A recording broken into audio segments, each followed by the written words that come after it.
Gather yourself, last listener, Leshwi said to the rhythm of agony. Something is happening, something dangerous.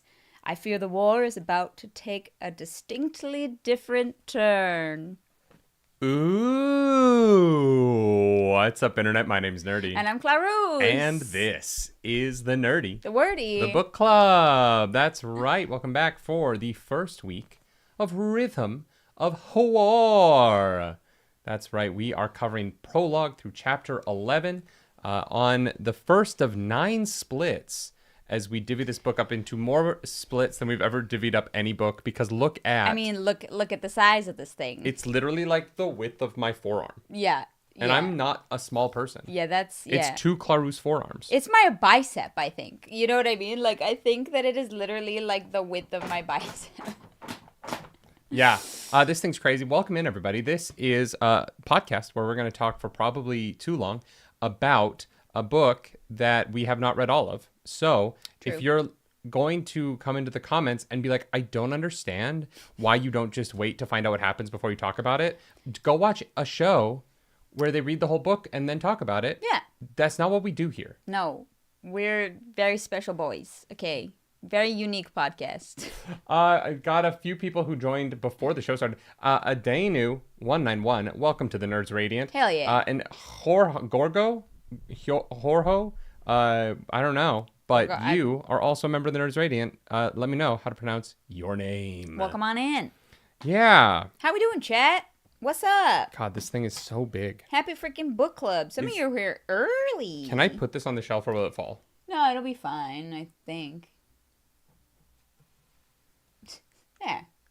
Nice. Is that like facing the camera? Love that. Yeah, there we go. I posted, I was like, we got a new set for book club. And people were like, well, there's no books. And I was like, yeah, these shelves are not strong enough to be like full bookshelves. They're just, there's 2 screws in the wall and that's it. They are for decorations. Yes. So Starquake says, you guys talk about books. I thought it was just random tangents. Fuck you.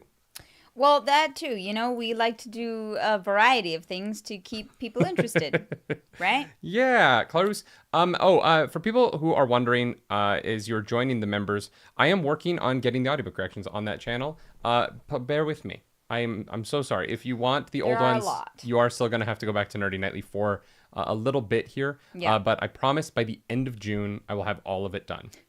All the ones that I have access to. Although I can also just download them from the Nerdy Nightly channel, so some of them might go up in worse quality if I can't find the original files. Oh, fair. I am doing my best to populate this channel with every audiobook reaction so that members only need to be in one place to have that. Or go to Patreon. Everything's on Patreon, and Patreon is the best place for us because we get the best split. I love that for us. Also... What? Today's episode is sponsored by GamerSubs. You just like stopped. You're like also, and then because you were like already reaching to start the GamerSubs ad. So GamerSubs tomorrow is launching in the EU and Australia. So if you're in any of those places and you're like, damn, I wish I had very tasty water that reminded me of anime girl thighs, then this is your time. This is your moment to shine. You're going to go to gamersubs.gg and you're going to use the code CLAROOS, CLAROOS, and you're going to get 10% off.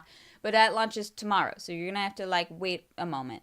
Yeah. So Cheers. Tomorrow you can go to gamersubs.gg and get 10% off using our code if you're a person whose accent sounds like this Australian accent, Clarus. Oi, mate. Crikey.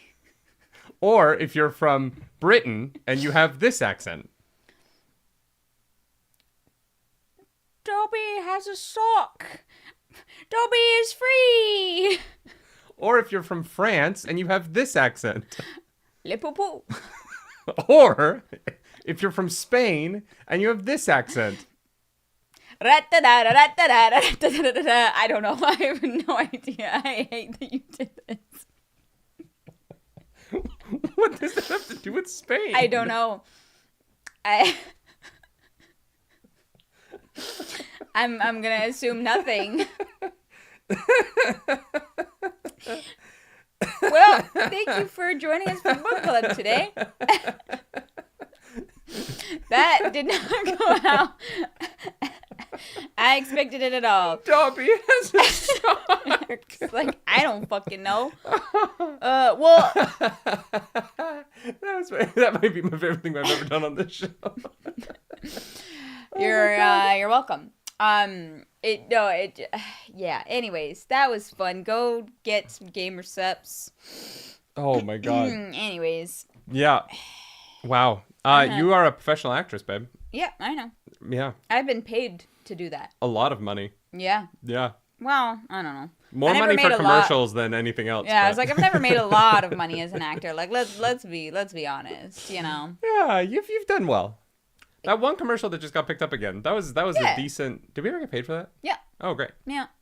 Awesome. All right, chat. We're here to talk about Rhythm of War. This is the fourth book in the Sanderson Stormlight Archive, written by Brandon Sanderson, a man, a myth, a legend at this point, mostly for how many books he populates. And now for how large those books are. Wind and Truth, the fifth book they'll be reading sometime in the near future, was limited only by how big a book the binding process could bind. Yeah. And so this is a guy who writes a lot of words, and we've read 1/9 of them. Clarus, how do you feel about Rhythm of War after reading 1/9 of the book? I'm having a great time. I was like, damn, I wish there was more reading this week. But I'm also grateful that we are not scrambling to try and get through everything, because sometimes in Oathbringer it felt like we were. And, you know, we're trying to make this podcast a little more digestible. So going over 3 hours is not ideal. Every week. Yeah, we keep saying, we got to shorten book club, and then it never happens. So I think that this was a really rude place to stop, but it's fine. It makes sense. Really, I feel like this was a really natural stopping point. Yeah, I just mean, I'm like, well, what does that mean? Like, I want to know what happens next. Oh, for sure. I just think that in terms of like a split, I just want to commend our mods and our community for putting this together. Yeah. This is sort of a natural ending point for what's going on with Kaladin. There's sort of a natural ending point for what's going on with Shallan. And then we get the tease. Like, you know, if you were trying to break up this book into like a 9-episode season of television, this would be a crazy first episode. But if you were doing like an hour and 5 minute like HBO, like Game of Thrones kind of episode, I could see this being a solid ending point to the first episode of the show, right? I think that you kind of have miniature arcs for everybody across this. You get a little bit of information about everybody. You know, with Shallan, it's the Formless. With Kaladin, it's depression and losing his job. And then with Venli, it's this moment where Leshwi comes in and is like, hey, something big is about to happen. And I think this was a really... When I got to this, I was like, oh yeah, it makes sense that we're stopping here this week, because this is like a thing. There's things to talk about that are like a thing, which I also want to talk about in terms of Brandon Sanderson. I think this is one of the stronger starts to one of these books for me. I think that it isn't so like mystery box focused. I feel like our characters were very active. It kind of reminds me of the Midnight Mommy thing that we did with Oathbringer. But that was a much larger chunk to get to the end of that Midnight Mommy opening, right? And I really, you know, I definitely have some questions about the world, and I definitely have some like thoughts about how I feel the writing of the Stormlight Archive feels different at the beginning of this book than the previous 3 books. But I really, really liked this week's reading. I thought it was a lot of really strong stuff. I agree. I was having a great time, which is why I was like, you know, I wish that there was more, even though obviously this stopping point does make complete sense. Yeah. Judah Canizers, thank you for that super chat. They say, Kaladin, my depressed hot boy, please go to therapy. Yeah, for the love of God. For the love of the Stormfather. I don't think they have therapy. Like, if they do, if they have therapists, like which peoples do you think are the most likely to have a therapist? Because it's not the Alethi. Yeah, it is not the Alethi. Oh. The Alethi do not believe in therapy. They believe in they believe that pull yourself up by your bootstraps is the entire like quote. You know what I mean? See, that's so interesting, because I feel like Jasnah would be open to having a therapist. Oh yeah, because Jasnah is smart and intelligent. Yeah. But Yasna, she would be like aware. Yeah. Yasna doesn't really embody like traditional Alethi ideals, right? She's a heretic. That's true. I think definitely not the Shin, or else they wouldn't have done what they did to Zeph. No, they have some really fucked up stuff going on. None of them? Like yeah, I don't know. My first their guess would Herdazians be definitely don't have. not the Herdazians. Yeah. I would say maybe the Thalens are the most likely to like have state therapists. You know, that would be my best guess. They're like, I saw from the way you twitched your eyebrows, you're depressed. Just like curled into ringlets. It's like, that's a bad sign. You keep twisting you're going back to your OCD tics here. Yeah. The twirling of the eyebrows. Your eyebrows are on your fingers. Yeah. No, yeah, that's such a fascinating question. I think one of the weird things about therapy and like the modern concept of therapy in a fantasy world is that what we consider therapy now is partially a product of our world, you know? Well, our world and our technology. Like, we can actually scan brains. Well, I'm not even talking about that. Yeah. Like, I mean more the manner in which our... the manner in which the modern working world, like post-industrial revolution, allows for you to schedule your day into time where you're not working or like taking care of the home, or the concept of therapy in this world would be for kind of rich light eyes only, right? Because a regular person who like runs their own blacksmith isn't gonna be like, all right, Junior, you're gonna take over for an hour while I go talk to someone about my feelings. Yeah. Right. And so I don't know. I think that, you know, we joke about the pink Aja in the Wheel of Time, but if the pink Aja actually existed, we'd be like, but this doesn't feel real. This doesn't feel real to the like level of technology and life, except for other Aes Sedai, right? You could see them taking care of other Aes Sedai, but the idea that some like cobbler is gonna go to an office and chat about how they feel about making shoes, to me just feels Yeah, I mean they were like allowed in the Wheel of Time to like line up and get an audience and like ask for things of the White Tower. So maybe they just like line up for their weekly therapy session. Yeah, this is not the Wheel of Time. No. But I think that like the idea of therapists in this world would be very funny to me. Yeah, of course. It would feel out of place. Yeah. It would feel like too modern. Although, having said that, it would be a very Brandon Sanderson thing to do. Like, things being a little too modern seems to be the way we're tracking in the Cosmere. Maybe there will be a therapy spren. I mean, that would be fucking hilarious. It's just, there's one of the 9 of the fused orders is like the therapy order. And they're just asking very invasive questions all the time. God. And, Venli, how did that make you feel? Oh. Wait, when your soul was briefly taken over by Odium, how did that make you feel? Yeah, how do you feel about that? We're totally doing this for your benefit and not to suss out if you're like against us. Yeah. And one of the things about this world not having therapists is that because Kaladin's storyline is so rooted in, and Shallan's are so deeply rooted in these two very different but it's kind of, they're on the same path but different mental illnesses. Or I don't want to say mental illness, but disorders, or I'm not sure what the right word would be for dissociative identity disorder, because I don't really think it's an illness, but the way in which these characters are going to deal with these problems is a mystery to me right now. Like, I don't really know how this book has time to do this big Odium problem and also just spend time with Kaladin, like working through his feelings. It's why I don't think that big fantasy books often tackle these problems. Yeah. Because it's a very small scale like process. Right. It's not a thousands of people process. It's a like very individualistic process. And maybe there's 1 or 2 other people involved. And so I think that especially now that Kaladin's lost his job, I'm very curious how we explore this storyline with him without it feeling like we're cutting away from everybody else is doing something. Yeah. And Kaladin is depressed and working through his feelings it's not that that's not an interesting story. Yeah. It's just that on the scale of everything else going on in the book, I'm curious how Brandon Sanderson is going to balance those two very separate ideas. Yeah. As Kaladin is not involved in the war. And obviously he's going to be, because there's this pursuer and he's going to be hunted by some, this Parshendi's going to be hunting him throughout the book as he's not allowed to fight. And what does that mean for him? Chadley, thank you so much for 10 gifted memberships. Let's freaking go. No, wow, Chadley, thank you so much.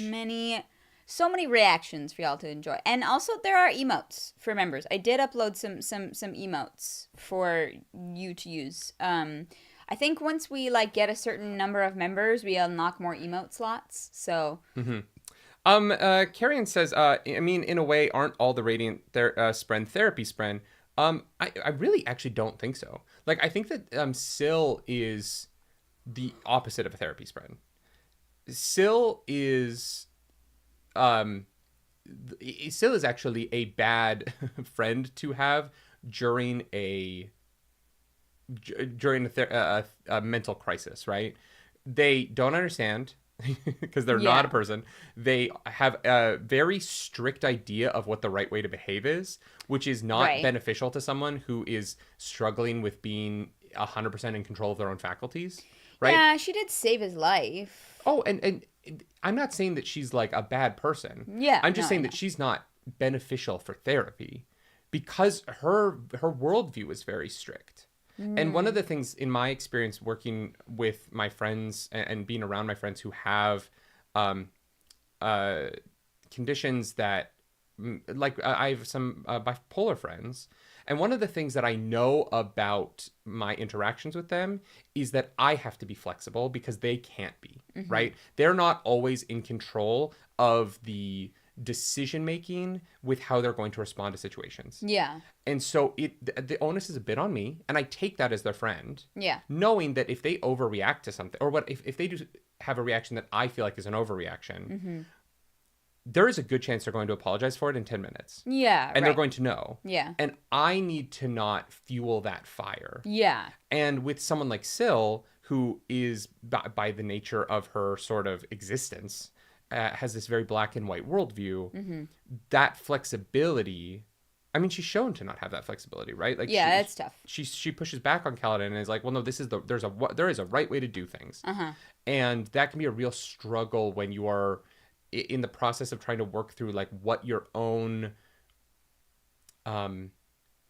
reality is. Yeah. What is going to make you better might not always immediately be obvious to be the right thing, but you've got to go through the process. Yeah. And, it is genuinely the journey over destination that I think that Syl is well, just say the words. And I'm like, but just saying the words doesn't mean anything. Yeah. It goes back on it weirdly to Dawnshard, where Lopin kept saying the words, but they didn't mean anything to him. So it didn't matter that he was saying them because they weren't his words. Yeah. And I just think that it's really fascinating. It's fascinating to think about the Radiant Spren that way, because in some ways I think that the pressure of them is a barrier to mental health, not a benefactor. Yeah. Yeah. I think that's absolutely valid. Judah, thank you for that super chat. What do you think of Dickhead Gavel? We'll get to that in 1 second, but I promise you. We have thoughts. What a guy. Connor Crane, we'll do this last super chat, then we'll get to the prologue. Just got in and wanted to thank you for helping me discover my new favorite song, The Last Saskatchewan Pirate. I've been listening to it all week. Go check out the Arrogant Worms full discography. There's some bangers in there. Oh, yeah. Canada is really big. Canada's really big. It's very good. Is very fun. Yeah. Is it Jesus Brother Bob? They did that one, right? I think so. Yeah. There's some bangers. There's also a really great cover of The Last Saskatchewan Pirate, and I can't remember her name, but she does a lot of sea shanties and stuff. Amazing voice, so good. If you love the song and you want to find different versions, there are some bangers out there for sure. Yeah. All right, let's get into the prologue of Rhythm of War. This is a flashback. Shocker. What? Shocker. A flashback to the night that Gavilar died. Can you believe that? We've never done that before. I know, we're 4 books in, and Brandon Sanderson won't let it go. The guy's fucking dead. We get it. I think that we predicted Navani would be the only one, the the last one that we might want to see. So I'm glad that it was Navani's POV. Yeah. I don't know who's going to be in Wind and Truth. I imagine that Wind and Truth is the last one, and that the back 5 of the Stormlight Archive will have a different structure for because it's going to be a time skip. Yeah. And honestly, this POV is amazing, not because it's the night that Gavilar died. In fact, it being the night that Gavilar died isn't even important to this POV, because it literally like ends, and she's like, it's not in first person, but it's like Navani wasn't even aware that he died until like an hour later. Like, right. Yeah. So his death isn't the part of it. This whole prologue is about letting us know Gavilar and Navani's marriage was fucked. Yeah. And it's interesting that you say dickhead Gavilar, when there is a small piece of me that empathized with him here. Yeah, I mean, it is brought up that there seems to be an understanding that she chose Gavilar not for love. Yeah. And she does say that she loved both of them. Yes. And I do believe that to be true, but in this situation, I don't think that helps really at all. You know what I mean? You're in a marriage with this person, and the longer that you're in it, the worse that it gets, and you can't help feeling like you guys are together for the wrong reasons. Yeah. But also Gavilar sucks. Yeah, I don't know. I think it's really fascinating. Like, I find this reframing of him away from sort of the, like, eccentric king who could, to this sort of, like, ambitious blowhard, almost, into... Yeah. Well, because here's the thing. One of the things I find so fascinating about it... So, basically, the POV is Navani's running the party, because Gavilar is nowhere to be found. Mm-hmm. So she goes up to her study, she finds him, overhears him having a conversation about the spheres and the Spren and the capturing and all that. Yeah. And then confronts him in her study. And they have this huge argument that ends with her crying and him saying some shit that he 100% means, and that she can't refute. Which is why I sympathize with him a little bit, right? If he was just saying shit that was blatantly untrue just to hurt her, mm-hmm. then the argument is just him being an absolute ass. Yeah. But he is trying to hurt her, which makes him an asshole. And also, there is truth to that, and he is this man who feels like his marriage is a fucking sham. Yeah. Because his wife thinks about his brother while they're having sex, and that is eating at him at all times, and she can't deny it. Yeah. Right? Like, they both know it's true. Yeah. And this conversation reveals a lot about Gavilar and about what he is doing, not by revealing any of it, right? Mm-hmm. But by him kind of saying, like, I basically want to live forever. He wants to become unity, which, as this final spitting in his eye of this series, Dalinar does become. Yeah. Like, Dalinar literally gets everything Gavilar wanted. A healthy relationship with Navani. He gets to become God. He gets powers. That is actually so true. I didn't even think about that. But, yeah, I think that what makes this scene so good is how believable it is because of the truths behind it. Yeah. Mm-hmm. Right? Gavilar just saying shit to be mean is like, well, okay, like, what is the point in that? I think it's so much more interesting that I think it's just much better writing to have there be truths, have there be believability. Like, this is a relationship that I'm like, yeah, like, I could absolutely see this existing, right? Mm-hmm. Like, this is very human. Yeah. But yeah, the way that Gavilar talks about his children is something else. He's like, Elgar's a fucking moron, and Yasna's gonna shut the fuck up and do what I tell her to do. And I'm like, good luck with that. Yasna? Yasna? The girl who's trying to maybe assassinate her sister-in-law? Yeah, she's definitely going to listen to you. Good, well done. Good job. Yeah. Well, and one of the things that's so fascinating about the Yasna of it all mm-hmm. is that he wants her to marry Amaram so badly. And that's his boy. You know what I mean? Like, he's trying to set up Amaram Because in my mind, I think he's trying to set up Amaran to be the next king. I think that Gavilar, if he ever, if he doesn't become immortal, which he wants, I think that he thinks Elhokar's useless. Elhokar is useless, right? Like that is true. He is aware of, we have seen enough to know that Elhokar does go on to be as bad at the job as Gavilar is worried he would be. But on the flip side of that, we also are shown that Elhokar had the potential to strive for better and was not encouraged or supported or like chastised by people who could bring the best out of him. Like, he was allowed to fester in the worst parts of himself, which is, again, why it's so juicy and complicated, right? Like, Gavilar looks at his son that way, and therefore Elhokar does not grow as a person. Like, I think Gavilar could have made all the difference in the world in how Elhokar turned out to be, and just didn't, right? He got too distracted. Now, I do have a question. We think Gavilar and Amaram are like buddies, right? Yeah. Yeah. So because they were Sons of Honor together. So is Jasnah marrying Amaram any different than Lopin trying to get with Rock's daughter? Yeah. What? I don't think that Gavilar and Amaram are friends. You said they're buddies. That's his guy. I think like that. Okay, I didn't mean buddies. I was saying that to demean them, whereas with Rock and Lopin, I mean it genuinely. All right. They are Sons of Honor together because they have this like almost religious zealotry belief about this one idea. Yeah. There's some really interesting. I understand the pushback that I'm getting in the chat. People being like, "No, he is just abusive." I think that why he's also abusive. I think that why this is really good writing to me is that if you view every mean thing that is said in a relationship as abuse, then you're saying that every argument is abuse. And I think that why this really works and why we say it's very human is that this is a snippet of a years-long marriage that, like, if this is how they talk to each other all the time, it becomes abusive.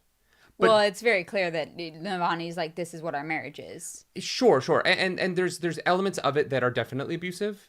But I think that to diminish this down to, and to diminish relationships that have struggles like these down to, like, abuser and abusee is... I just think that relationships are more complicated. And I think what Brandon Sanderson has written here is more complicated than just Gavilar is being a bad person. Well, because... Right? That's why I think it's good. Because their relationship has more depth. And like... Because there are plenty of people that are in abusive relationships that are similar to this one, right? And they never leave. They continue to accept that this is their relationship because there are other facets to their relationship, which is again why it is so well written, because like it is abusive, but in a way that like you can see the entire scope of what their relationship has been up until then, especially because we did have POVs where we saw them together earlier and things like that. I think that helps, but it makes it feel so real because we see that it's bad and that it is toxic. Yeah. And in the same way that we can see when it's bad and it's toxic in a person in our real life who like would never leave, right? Who is like, no, this is just what it is. This is our relationship. This is how we deal with things. Yeah. And I think that we rush in like modern speak to take a side really fast in something. Right? I think it's just modern. The modern way of looking at relationships is that there are like winners and losers. And that's not my experience of relationships. I mean, if it's like this, everyone's losing, right? But everyone's losing. But Gavilar, but the important thing is Gavilar's also losing. And Gavilar's also trapped. And Navani has put him in this position by marrying him for something that he has and not who he is, right? And so the long-term ramifications of that, of her marrying him for power, is his awareness of the fact that he was married for power. But then he also married her, right? He loved her. Yeah, but if someone's like, if you love someone and you know they love someone else, but they're like, sure, I'll be with you, like, you are also taking onus on accepting that baggage, right? And instead of accepting it, he takes it out on her. So I agree. Oh, no, I right? 100% agree with that. Yeah, There's so many choices along the road that got to this point, which is, again, the fact that you can, like, there's so much just in this POV, which I was like, I don't know if we need to read the night that Gavilar died again. Yeah. But again, it's not about that it's that specific night. It's about how much it shows about who both of them are as people. Like, the one that fucking, like, got me was Navani has these interests in fabrials and technology and scholarly work, right? And Gavilar's like, well, you never accomplish anything, blah blah blah. Yeah. I cannot imagine what it'd be like if you were like, hey, I invited like the cast of The Lord of the Rings to our house for a party. I'm not going to tell you. I'm not going to introduce you to them. I am going to keep you so busy that you don't even have 2 seconds to be able to go meet these people that you love and respect from afar. Like that, to me, I was like, you are a bastard. I was like, that's so fucking rude. And she's like, of course he did that. Like, of course. That's exactly what Gavilar does.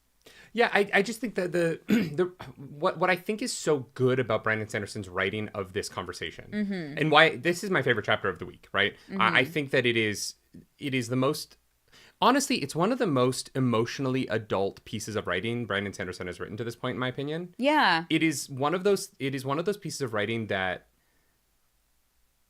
like, feels like an adult making a comment about the weight and stress of a marriage over time, and how that can be very difficult. Like, marriage is the best thing in my life. You know that. I love being married.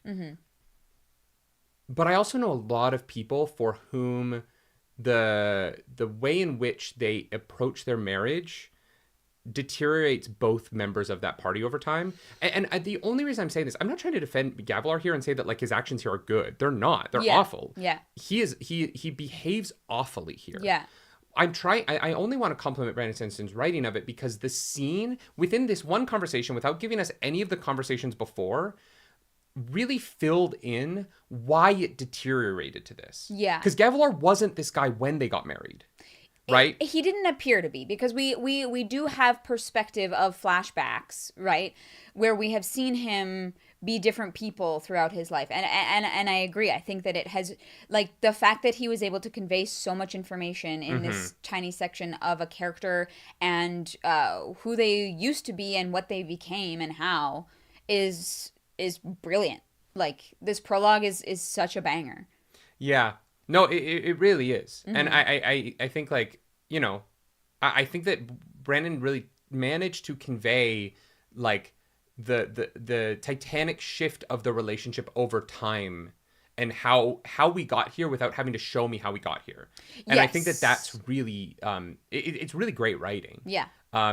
Because it would be easy to just make Gavilar just be a bad guy. Yeah. And he isn't, right? He's bad. He's a bad guy in this moment. He is a bad guy, but he's not, like, evil, like, yeah, fuck you, like, you know. It is like, it is the scars of life that have dragged him down to this place that he dies in, right? And one of the things that I do think is that Gavilar dies alone because of who he becomes over the course of this, right? Yep. And he deserves that, right? Like he the way he treats people in his final days, he, you know. Yeah, but I'm, like, not too sad about him dying anymore, you know, like. Yeah, I think that it's really, I love the prologue. I love the writing of it. I love the honesty in both of them, right? I loved getting to see that Navani is this capable of being hurt. But when we see her again in Way of Kings, she is she's roared back with such ferocity, right? Like, this reframes Navani showing up to the war camps in such a wild way. Yeah. Because part of you is like, she was literally like, how long after Gavilar's death until I can fuck his brother? But she comes back with this, like, indomitable spirit. Yeah. And there is a version of this woman who gets beat down and then her husband dies right after fucking, like, giving her this, like, dressing down that's absolutely awful. Yeah. Where she could shatter. Yeah. And, like, Way of Kings Navani to me is completely reframed. I'm so excited on a reread to explore her introduction back into the series. Yeah. Because... knowing what we know now. well, and no one ever sees this side of her. Yeah. Right? Like, Dalinar is like, Navani's got no cracks. Yeah. And she doesn't really... and I've been kind of like, Navani's a little flat up until now, because she hasn't...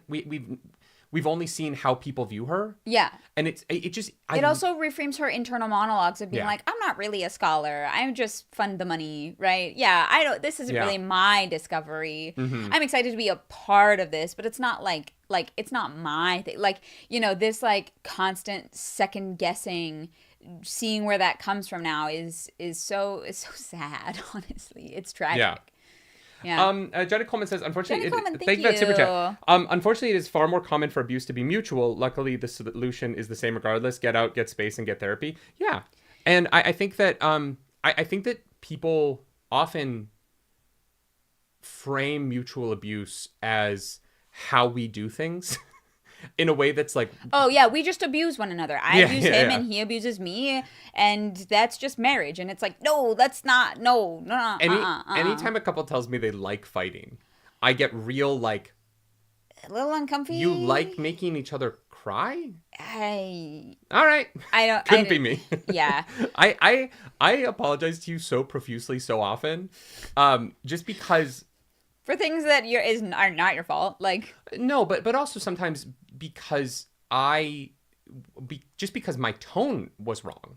Like, I said what I meant, but I understand that the way it came out of my mouth could make it mean something else. And I just I apologize in order to clarify to you the way in which I was trying to talk to you. Yeah. Right? And I know some couples, man, where, like, they break up 6 times a month. Yeah. And they're crying, and they're like, well, no, this is just our process. And I'm like, you're not happy. You are unhappy. How much have you spent in hotels this month because you couldn't sleep in the same house as your partner? Yeah, which is, yeah. It is unfortunate. It's unfortunate that there's a lot of that. And I want to be really clear. I don't think that's what's happening here. I don't think Navani is abusing Gavilar. No. Right? I think that Navani... I don't think so either. I think that Navani is partially responsible for their marriage and the state of their marriage and the way in which that has been laid upon Gavilar. Shit they should have worked through and didn't. He has not handled it well. Yeah. Right? Yeah. Yeah. I just think that I really appreciated Brandon Sanderson making it more complicated than just Gavilar is so ambitious that he's evil. Yeah. And it's not that. It's that, like, it's that Gavilar is insecure, and Gavilar is he's that's what it is, right? It's this descent into, like, almost villainy. Mm-hmm. He almost becomes a villain, right? He doesn't live long enough to. He is going to. Yeah. Because of... and the listeners are like, nope, not on our watch. Well, yeah, he literally doesn't have time, right? He doesn't have time to become the bad guy of this story. Yeah. Right? He doesn't have time to become, like, the Taravangian of this, right? Yeah. Who's, like, talking to Odium and, like, cozying up to the... You know what I mean? Yeah.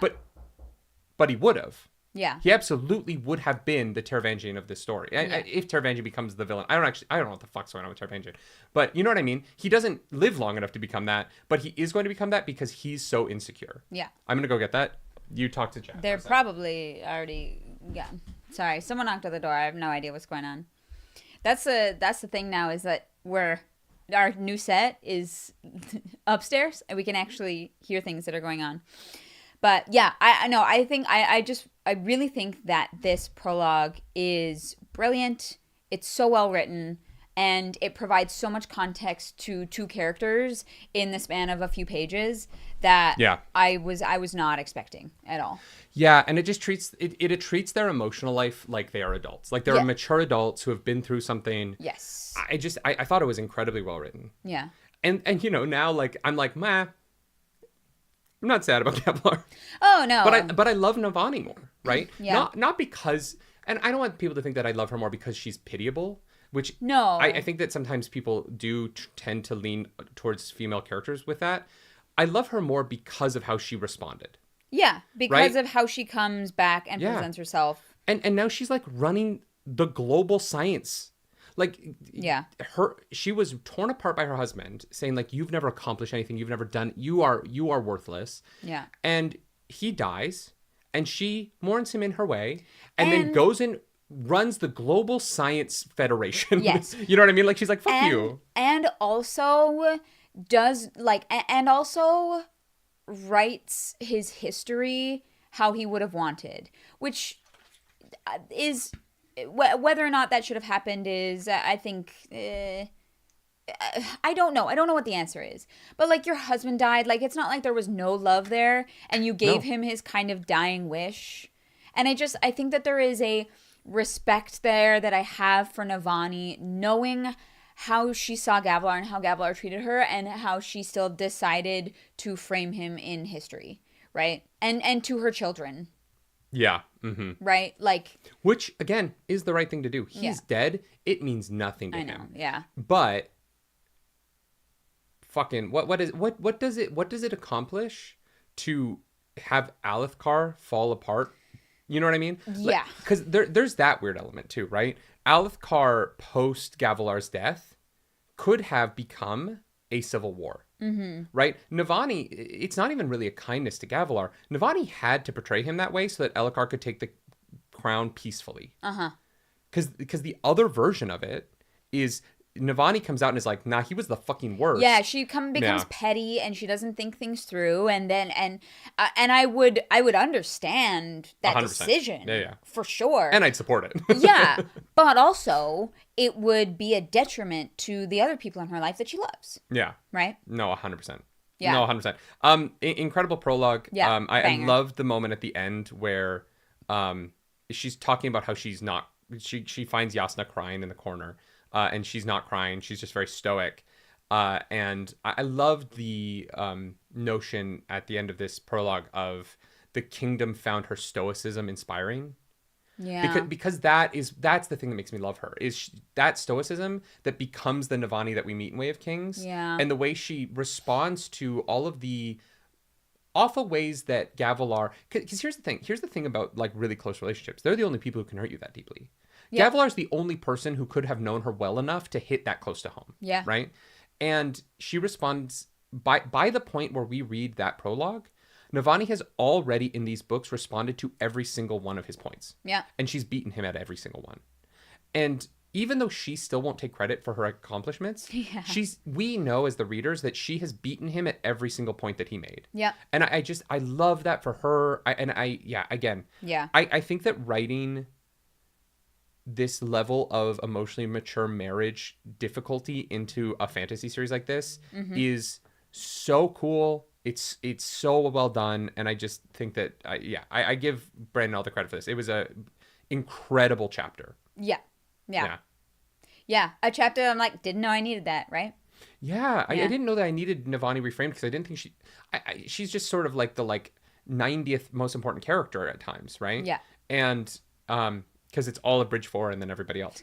And so... Right. All 300 members of Bridge 4 at this point. Like, Jesus Christ. I found... It was great. Yeah, it was so nuanced. And it didn't... obviously Gavilar is the villain of the moment. Yeah. But it didn't like... He still felt like a real person. It felt mature. Yeah. I understood how we got here from it. Yeah. And... yeah, it wasn't just petty and snide just because, just so that we don't just to reframe Gavilar. Yeah. It wasn't just that. It was because there was something about this marriage that was so flawed that it ate away at him and his insecurities to the point where he became a husk of himself. And while people will say like, oh, you're making an excuse for Gavilar, I'm not. He sucked. Like, he died alone and he deserved it. But that is real people go through that. Real people become that. Yeah. And I think that it's just more interesting to write something like that. And it's very, very, very.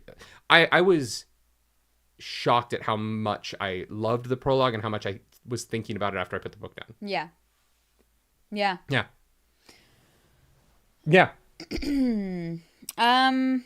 Shall we move on to chapter 1? let's do it. I should have known that, like, you know, prologue would be 30 minutes of discussion. I mean, I think it deserves it. It it's was but I also think it's a little bit of sticky. Like I understand people in the chat who are like, well, no, he's an abuser.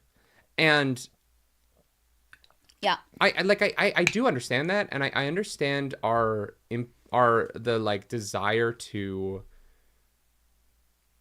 label things, and I get it, and but I do think that's a very like modern internet thing that sometimes flies in the face of the reality of relationships being really difficult, and that people can do and be awful in ways that aren't a label, right? That aren't permanent. And I think that we've become really reliant on these ideas being permanent, and that when you do things, they are who you are.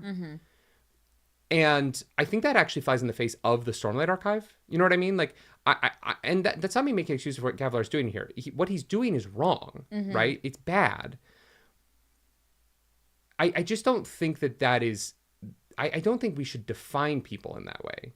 Like, we take the title, and we're like, this is who you are now. Right? And it like leans too close to like cancel culture, where someone makes a mistake or does something intentionally bad, and like we do not give them the chance to do better, to grow, to like, you know, well, and progress. And I see this a lot where people are like, well, it doesn't matter why you do things, right? Like when people when people fuck up and people make mistakes, there's like a modern version of it where people are like, well, it doesn't matter why you did that, and that's who you are now. And in my experience, and if you're really reading these books, that just flies in the face of the idea of these books, right? Like the idea of the Stormlight Archive, the real theme at the core of it is that Gavilar could have become better, and Gavilar could have made up for this. That's at the center of these, right? It has to be, or else how do we move forward with Teft as a character? Yeah. Right? How do we move forward with, like, is Moash just this forever? Are we just labeling that Moash cannot become... Is Szeth really just Elhokar, that one thing? Yeah. Right? And I think that Gavilar didn't deserve the opportunity to become better, and he died. And he died alone because of his actions. Yeah. But I think that there's room there for him to have. Yeah. If, you know, pushed and prodded or pulled in the right way. Yeah. And I don't know. I think that that's what Brandon is bringing to this a lot, and I just found it very interesting. Yeah. No, I think it was really well done. Yeah. Anyway, chapter 1. Lirin. Unexpected. Right? Yeah, unexpected. It completely makes sense. Yeah. When we get through what chapter 1 ends up, the end of it. Yeah. And when we get to what, you know, this airship battle that ends up being the majority of this. But when I got to the end of this insanely cool Gavilar chapter, and it was like, Lirin is trying to find this wild Herdazian man in Hardhome. I was like, oh, okay. Oh, wow, okay. That's a tonal shift. Yeah. We got a year-long jump from the last book to this book, which we've kind of touched on in like the reactions that we did. But I think I like it. I like that things are different. I like that there's a push forward. We talked about how when you're writing about things on this scale, like sometimes it feels silly and rushed because there naturally would be long stretches between stages in like a war, for example, that are hard to write and fill in. And so being able to jump ahead and introduce the new technologies, introduce where the characters are at now, things that happened in that year, and fill it in like post it happening, I think for this book in particular, with the scale of it, with the war that's going on, with, science developing, having a leap forward is nice. Because, if they were like, yeah, we discovered how to make this flying bridge in like 2 days, I'd be like, wow, okay, that's crazy. Well, I mean, in Dawnshard, they made a flying canoe in like 20 minutes, but no, they were on the boat for weeks. I know. Okay. I'm joking. No, the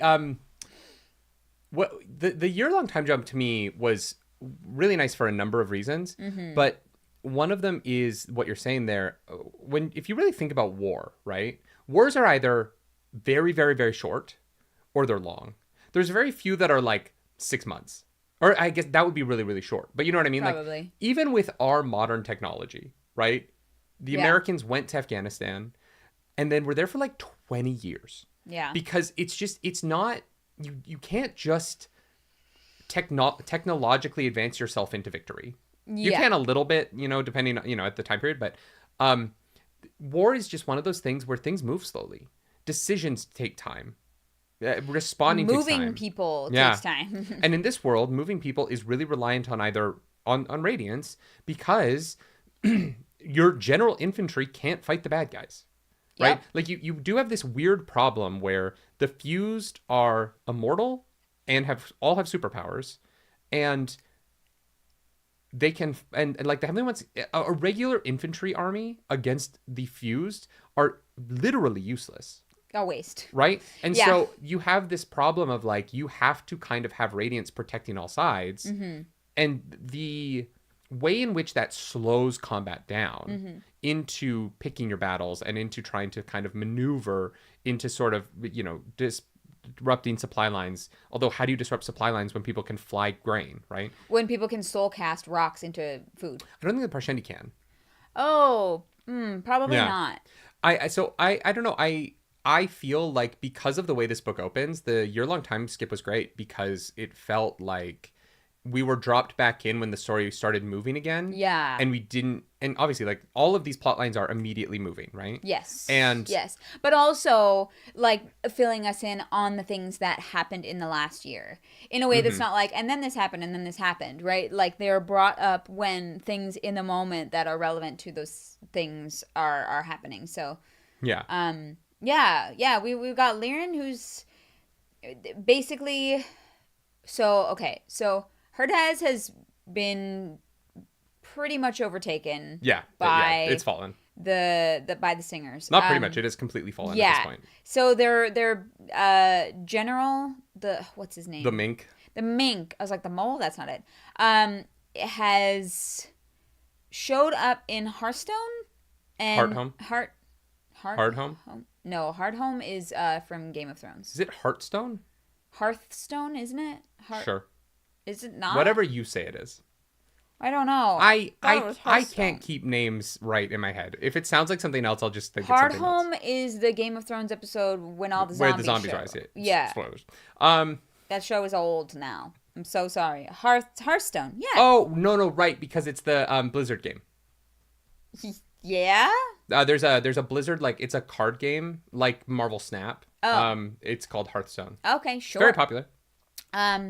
Yeah. So Lirin is working with working with people to try and get the Mink and his people smuggled out so that they can. Yeah, he's spying for Kaladin in Hearthstone. Yeah. And so they have a local city lord who's now Parshendi. Rishon has been deposed and is cleaning creme off of buildings, and is being mocked by the Parshendi in what was just cruel. It is so fast. One of the things that I think is really interesting about what Brandon has done with the Parshendi is that they, there is a tendency in overthrowing forces to become very much like the people they're overthrowing, right? Very mocking and very like harsh and cruel towards the people they overthrew. They say that they want equality and betterment, and then when the people who are violent enough to actually do the overthrowing often aren't the people who are going to look at the people they've overthrown with the most empathy, right? And so there's something very real and tragic to the fact that the Parshendi are being so awful to him, in that it shows that kind of cycle of violence that they're now re-perpetuating out of vengeance, right? And, you know, what is the value of vengeance? Does that make them better? Yeah. Maybe in the moment they feel a little bit better, right? They're getting this kind of like twisted joy out of it. But long term, does that actually make them better? And you know, I think that would be uninteresting if it was in a vacuum and all the Parshendi were like that. But then when you pair that with the fact that Venli genuinely does not want to do this and does not care and doesn't want to participate in that. And there are others too. Yeah. I'm so glad we get Venli's POV, just because framing the Parshendi is only kind of like cruel and vengeance motivated, and all of them are putting them on that pedestal together would be a little bit boring to me. But because there is so much variety among the Parshendi, it's actually, I think he's really painting a cool and like disparate picture of this like emotional landscape of this war. Yeah. So we meet the Mink. We meet him, and Lirin's gonna like sneak him out, pretend to be like, oh, this guy, your people, his legs we need surgery right now. So they're about stabs the guy in the leg. They're about to fuck off. Oh no, pain spread. When a bunch of, I think there's several fused show up, right? No, just the one fuse shows up, the teleporter. What? I thought it was like a bunch of people that were like, we're looking for someone, and then they find Kaladin. Surprise, Kaladin's there. Oh, I thought just the teleporter fuse showed up at this point, and then because all the other fuse show up later. The 54 fuse show up later, after the airship's there. No, that's not what I mean. I just didn't think that this guy traveled alone, but maybe he does. No, he had like a retinue. Yeah. But he didn't fly in, right? I think he just has regular kind of like singer troops with him. There's bad people that show up. Yeah. Because when Kaladin starts fighting, there's only the one fused there, I think. Yeah. In case you were worried that Lopin was the only comedic relief Herdazian in this series, the Mink is an absurd man. I kind of love him. I know. Like, I was like, oh, I adore you. Yeah. You are such a goober. Yeah. He's just this little old man who, like, at one point, just to deal with the Mink, and then we'll get to Kaladin. They do secret him away finally, because Kaladin is revealed, and in the chaos they get him into this building, and his own guards are like watching over him, and it's really interesting. They have like drawings of people that they've passed out. Yeah. So I'm really curious how they're mass producing drawings, but because they all have all the like Lirin's people have like lists of photos that they have to match people's faces against, and there's no printing press, so maybe it's light weaving. Well, no, because then someone's holding all those light weavings together. It's got to be that there's got to be like art form singers. Sorry, Arzu's calling us out for not using Parshendi. Light form singers, or art form singers, sorry, whose job is to like make wanted posters.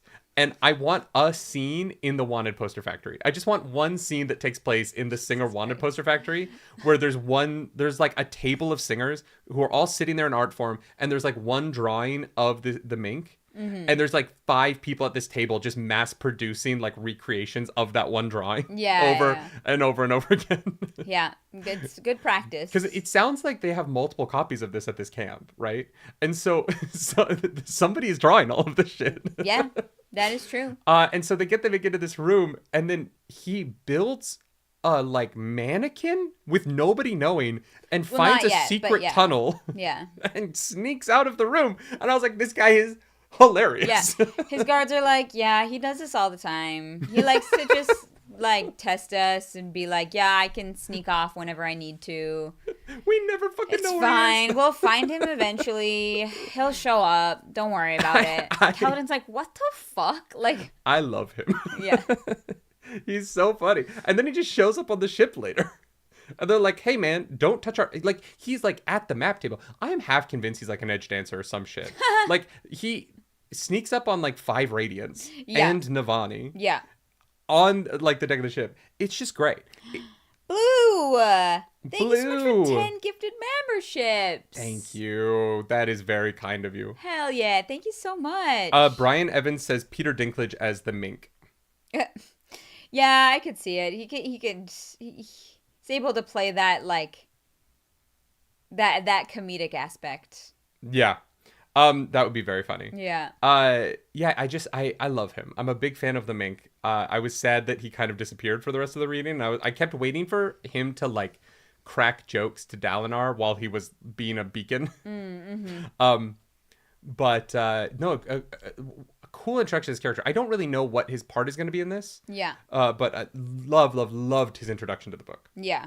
But Kaladin is revealed because the fused, he was spotted flying here when the fog had a brief break. Suddenly disappeared. And so we get to chapter 2, which is that Kaladin, much like his first time breathing in Stormlight on the battlefield of Way of Kings, suddenly becomes a beacon of light. Everyone around is like, wait, what the fuck's going down? Yeah. And Kaladin starts to fight a new kind of fused we've never experienced before. Very fun. Who can teleport. Not really teleport, because there is like I guess it is still teleportation, but they become a little beam of red light. Yeah. And then they move like super fast. Yeah. Yeah. Whether or not it's teleporting is a question. I don't, because yeah, you can see them move, but they do, jump from one point to another. I don't know. I think what's happening, because I don't think it makes any sense if it's not this, is that they are moving the majority of their mass into Shadesmar and then moving very quickly in Shadesmar to another point in the real world and then popping back in. Because here's my problem with it. I don't think that I don't like the idea of magic in this world where their body like deatomizes and reatomizes. I think that kind of goes against the rules of the surges that we have. Okay. But if it is the thing that would make sense to me is either through the spiritual realm or through the cognitive realm. If they are like, because Yasna can already move in between. Yeah. If the fused power works in a way where like the red spot is an acknowledgement of where they are in Shadesmar and the movement is them moving on that side. Right. That would work within the magic system and still be teleportation without kind of getting into the like, wait, but fucking how? The red light could literally be like just the spren, the embodiment of the void spren left in this realm. This void spren that's in their gem heart. Yeah. The only thing you can see while they're in Shadesmar is what's in their gem heart. That's interesting, babe. Yeah, I think that the being red kind of lends itself to that. I didn't think about that. I really like that. Yeah. Yeah. Right, because, yeah. It's the red beam of light. Oh, wow. Yeah. I had this whole thing about booping into Shadesmar, but you have the better theory. Yeah. No, it's the same thing. It just is but like why it looks the way that it does. Yeah. Mm-hmm. I was like, it's an acknowledgement of their soul or something, but like, no, the only thing you can see while they're in Shadesmar is their spren is a really cool idea. Yeah. Because, if they could just teleport and you couldn't see, man, that'd be so OP. Shard blades can cut spren. So is that how you beat them? Is you cut that red light while they're in Shadesmar? While they're moving. You'd have to be so fast. Yeah. But like, that's probably the way to defeat them. Well, Kaladin is going to be fighting this guy all book. So yeah, chapter 2, Kaladin challenges this guy, and they have a really fun fight. We see the powers, how it works. Yeah, Kaladin struggles a bit, obviously, because this guy moves so fast. Yeah. Well, and it's new. It's new. He has to adapt to a new kind of fighting. Yeah. We find out more about this particular fused later. He's got like a reputation, I guess. Yeah. Which is very fun. Sure. He is the pursuer. We find out from Venli later. Or from Leshwi. And she's like, I'm never going to fight him again because that guy's fucking crazy. That guy's a maniac. He's out of control. we don't talk about him. But in chapter 2, we also get Shallan. Yeah. Who is Do we get Shallan? Yeah. Do we? Is Shallan in chapter? Are you sure present. Shallan is in chapter 2? Shallan is present and watching. Yeah. Shallan, Vale, and Radiant are trying to get kidnapped. Yeah. So Shallan is posing as Vale, who is posing as... No. Vale is posing as somebody. Shallan never poses as Vale. They're different alters. Yes. Yeah. Shallan and Vale are separate are like fully separate people now. Which is wild to me that she just like created them. But she didn't though, right? Trauma did. Trauma and magic. No, I think that I don't think that Shallan would not have DID if she hadn't said her oath. You think she would still have different personalities if she would? I think that not a radiant. It's so tough. I have no idea. So here's one of the things about DID that like I really want to make sure the audience knows I'm not an expert on, and I'm not trying to be. Yeah. But we are gonna have to talk about it a lot through these books, and I am attempting to be as respectful as I possibly can be. And if I misstep, I am so sorry. I don't think the DID comes from her becoming a radiant.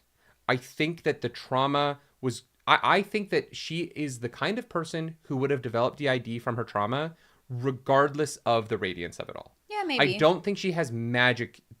I think that because of her magic, it manifests differently for her because her alters can interact with it differently. Yeah. But I think that making it like a symptom of her magic would be a little bit weird to me. Yeah. You know what I mean? And DID is one of those things where like my understanding of it is that because it can be so influenced by trauma,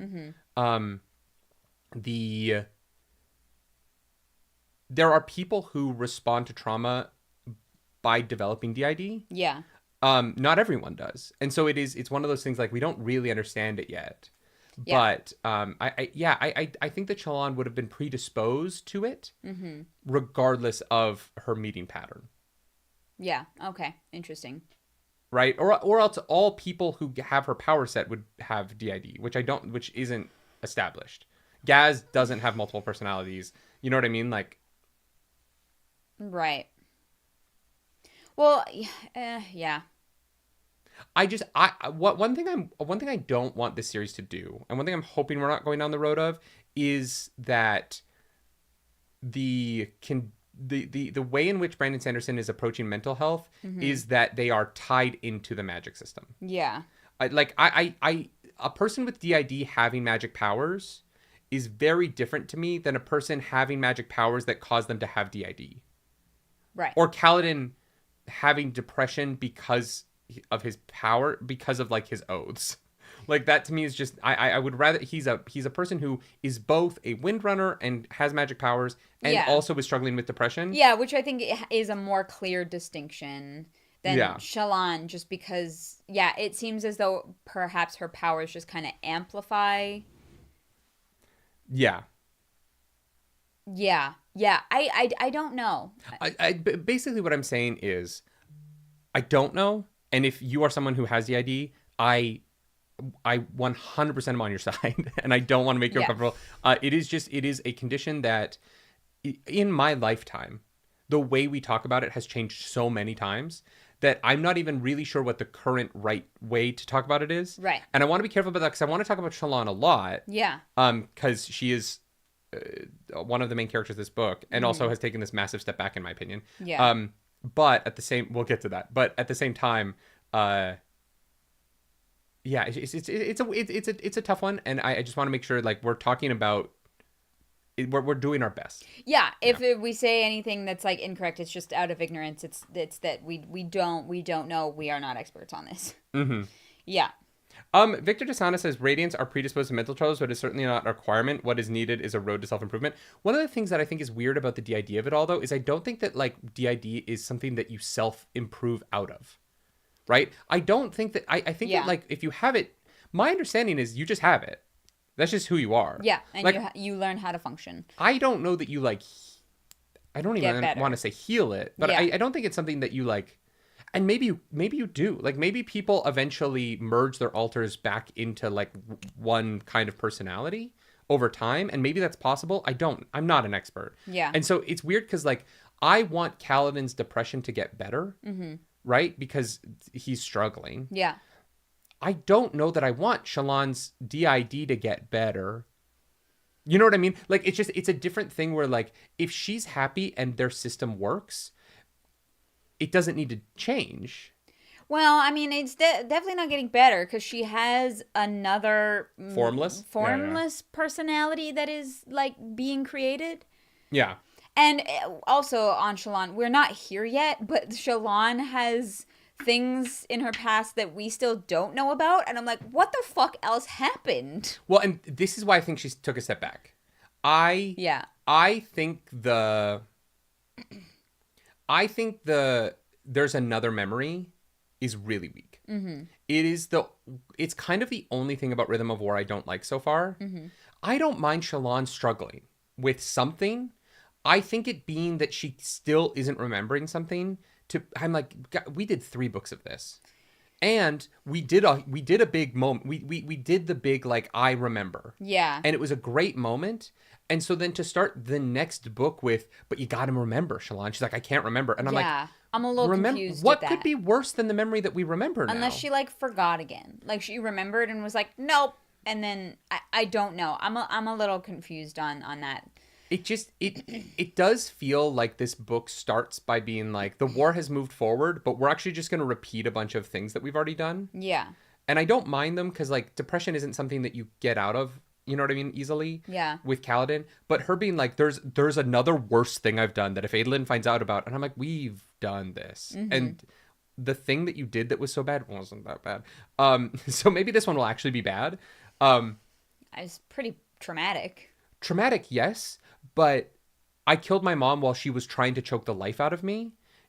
No one's going to be like, wow, you're a bad person. They'd be like, I'm so sorry. I don't think that's her concern. I don't think she's worried about anyone being like, people are going to like think I'm a bad person. Well, she was worried that Adolin would leave her over it. That was her concern, right?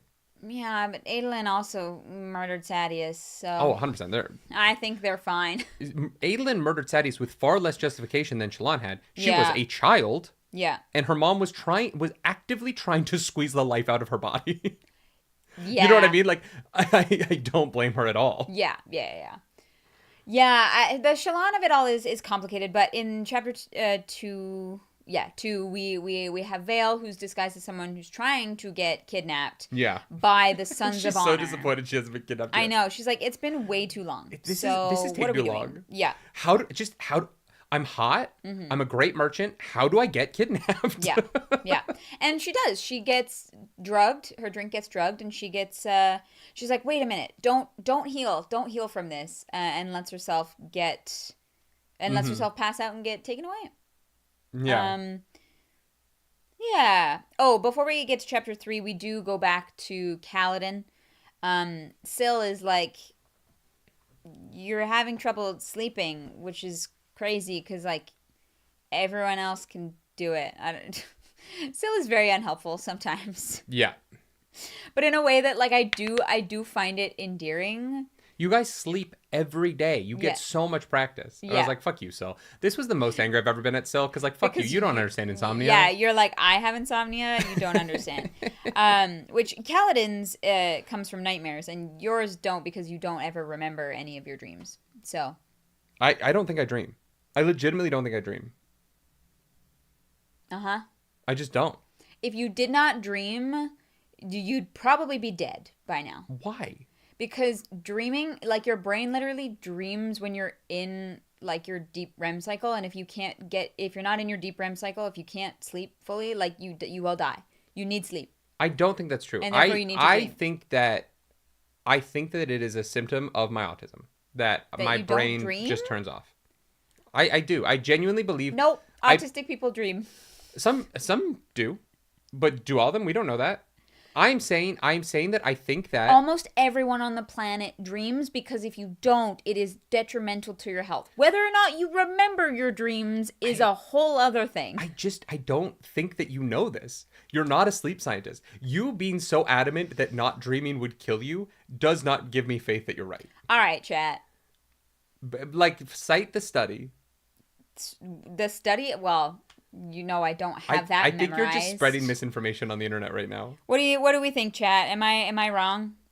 Am I wrong? Claris is right. Thank you.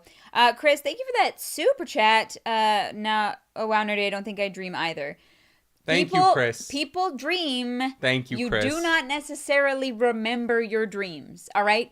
They monitor, if you go for sleep studies, they monitor your brain and they can see when you're dreaming, and people just don't remember it. Does not dreaming kill you? Jeez. You can measure it with brain activity. Yes, thank you.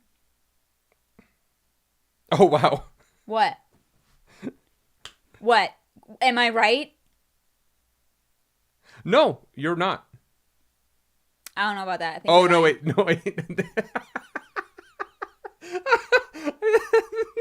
Please share with the class. I was reading an article that was like, yeah, it's fine if you don't have dreams. And I was like, see? And then I kept reading, and they were talking about, like, like goals for your life. Oh.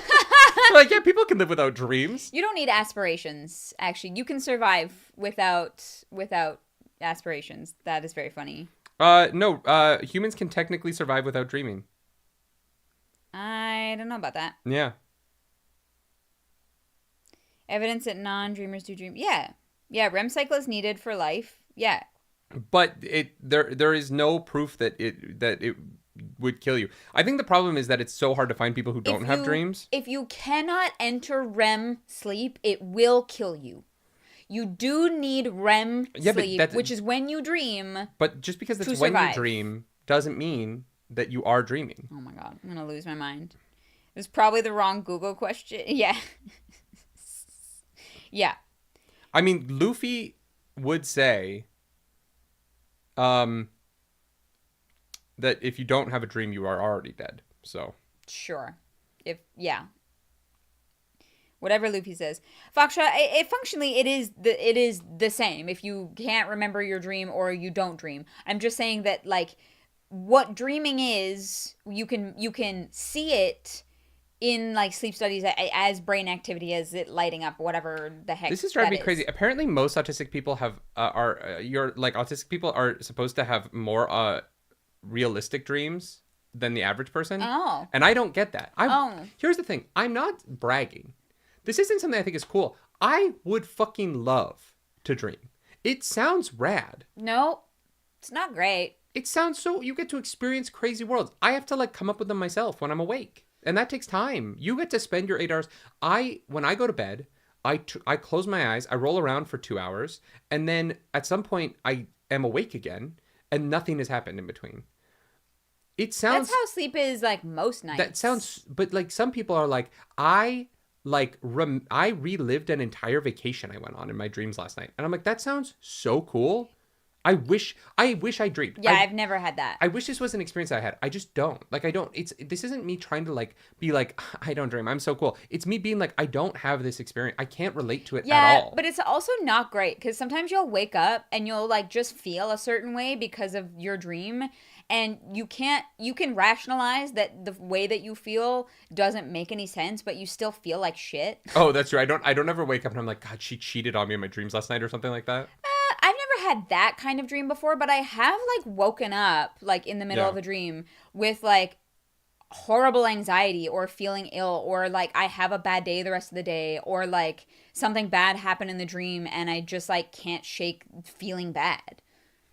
So you're probably winning, honestly. James Ross, thank you for that super chat. I have both neurospices. REM still happens. Thanks. Thank you, James. And more says Printmont. Thank you for the super chat. I knew a guy who didn't dream, and now he's fucking dead. His last words were, "Damn, it was fun to talk about Stormlight." I wonder who that could be. Thank you for that super chat. That was great. We're like, we need to make the show shorter, then we do a half hour on, like, whether I dream or not. Again, yeah. This is a topic we've done on the show before. I know. You know what? We're moving on. We're moving on. The fourth wing. The fourth. The fourth wing. That's a different book club. That is a separate book club. The fourth bridge shows up. Guys, we got planes now. It's actually more the helicarrier from Marvel. Yeah, it's just a bunch of different floors, like on a flat. Yeah, it's. When did this come out? How much do you want to bet that the design of the fourth fucking bridge was okay? When did Rhythm of War come out? It was post Avengers. I was like, it'll say if we open up the book. 2020. Mm-hmm. Wow, this was like... This was COVID times. This was the best thing that happened during COVID for a not insignificant number of people. Probably. This book coming out, yeah. Like, I'm willing to bet there are a number of people who credit Brandon Sanderson for the quality of their mental health at the end of 2020. I don't know. It depends if this book is very depressing or not. Brandon, what the fuck? No, I take it back. Brandon, you put out a book during COVID that starts with Kaladin just getting fired for being too depressed. He probably wrote that part before COVID happened. Brandon, you're a dark motherfucker. Holy shit. Yeah. Kaladin gets to reunite with his family. He's like, hey, we're getting everybody out of here. It's time to evacuate because you won't leave these townspeople. So everyone's getting out.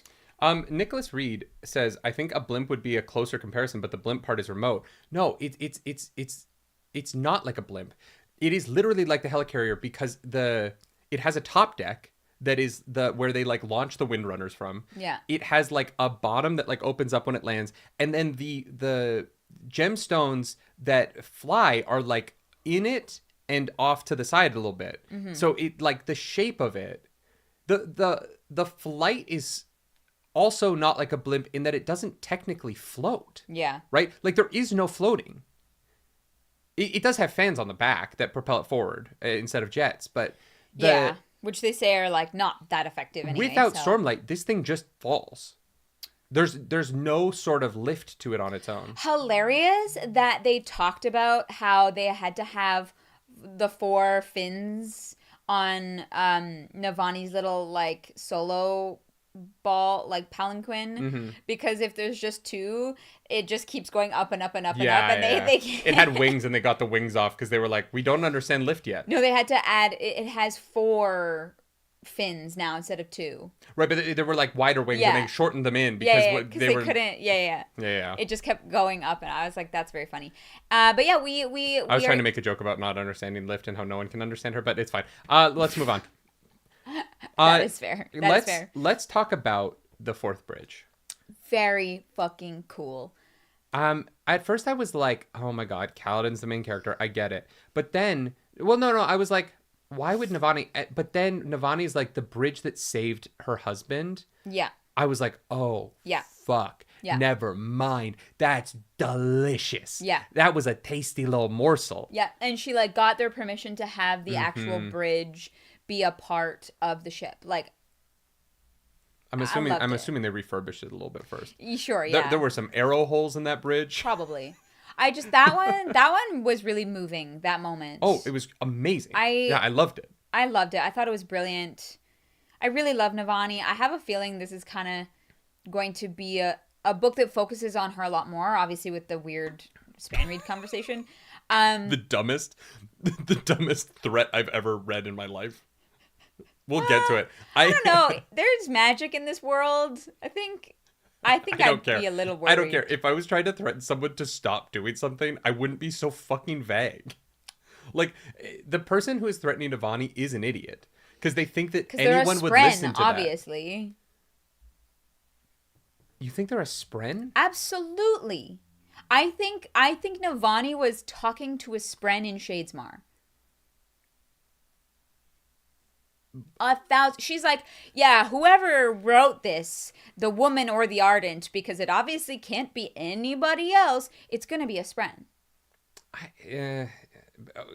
Okay, but then we're at a point where spren are like, if spren are able to move physical objects in the real world, no, they're able to like use spren, like the span read works because there's a captured spren inside, and so if there are spren that can influence other spren, then absolutely you could use a span read and like hack into it. No, but they didn't hack the span read. Someone snuck the gem into her flying ship.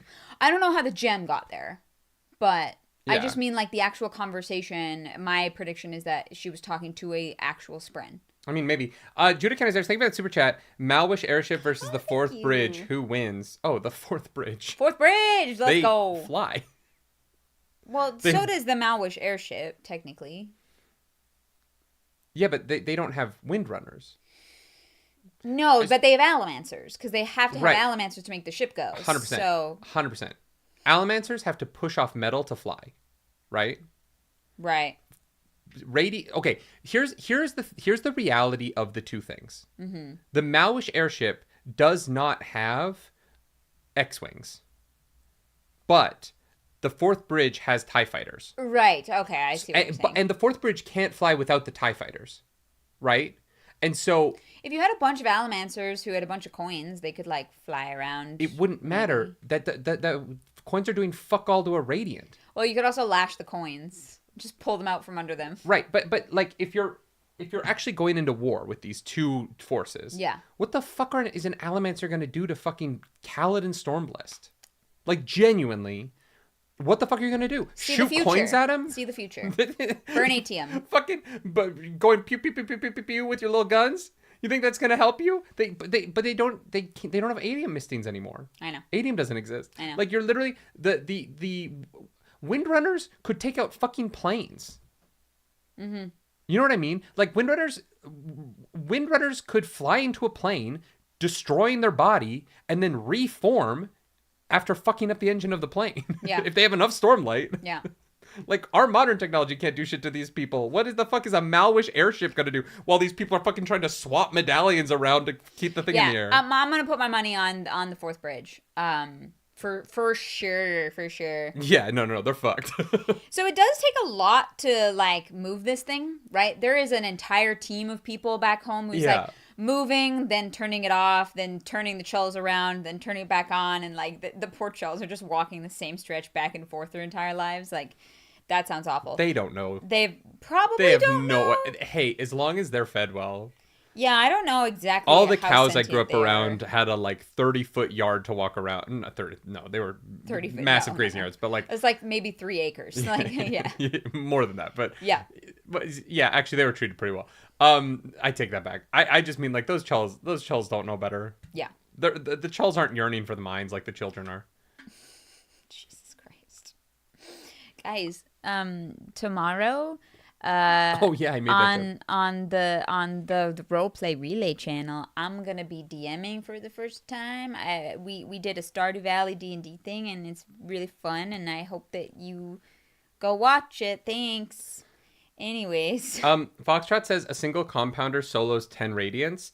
A single compounder can't do shit to a knight's radiant. Well, it depends on also what the compound is. It depends on what the radiant is. That's the only thing that matters. Because if but it also depends on what the compound is. No, because if Kaladin just can touch you and lash you with 1 billion lashings into the sky. Well, 3, but yeah.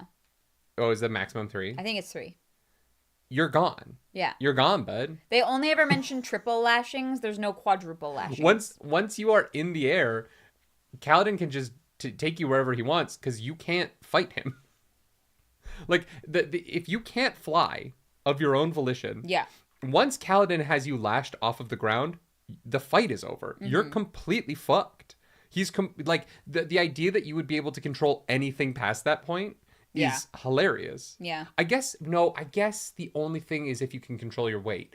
Wax could conceivably counteract upward lashings with weight. But like that, but then what is Wax's other power going to do to help here?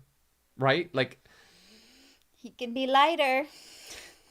I guess he could be like super heavy that maybe the lashing would stop. Maybe. Yeah. No, Skepcat says he could do like 5 in a fight. Oh, no, Zeth made hundreds of lashes. No, yeah, I don't think you're right about that. I think you can lash. I thought you could only triple lash something, but I think you can drop a bunch. It's just dangerous, right? Okay. We get a really cool revelation here that Dalinar can just open up a perpendicularity and give everybody Stormlight. Just like reaches. Dude, so cool. Yeah.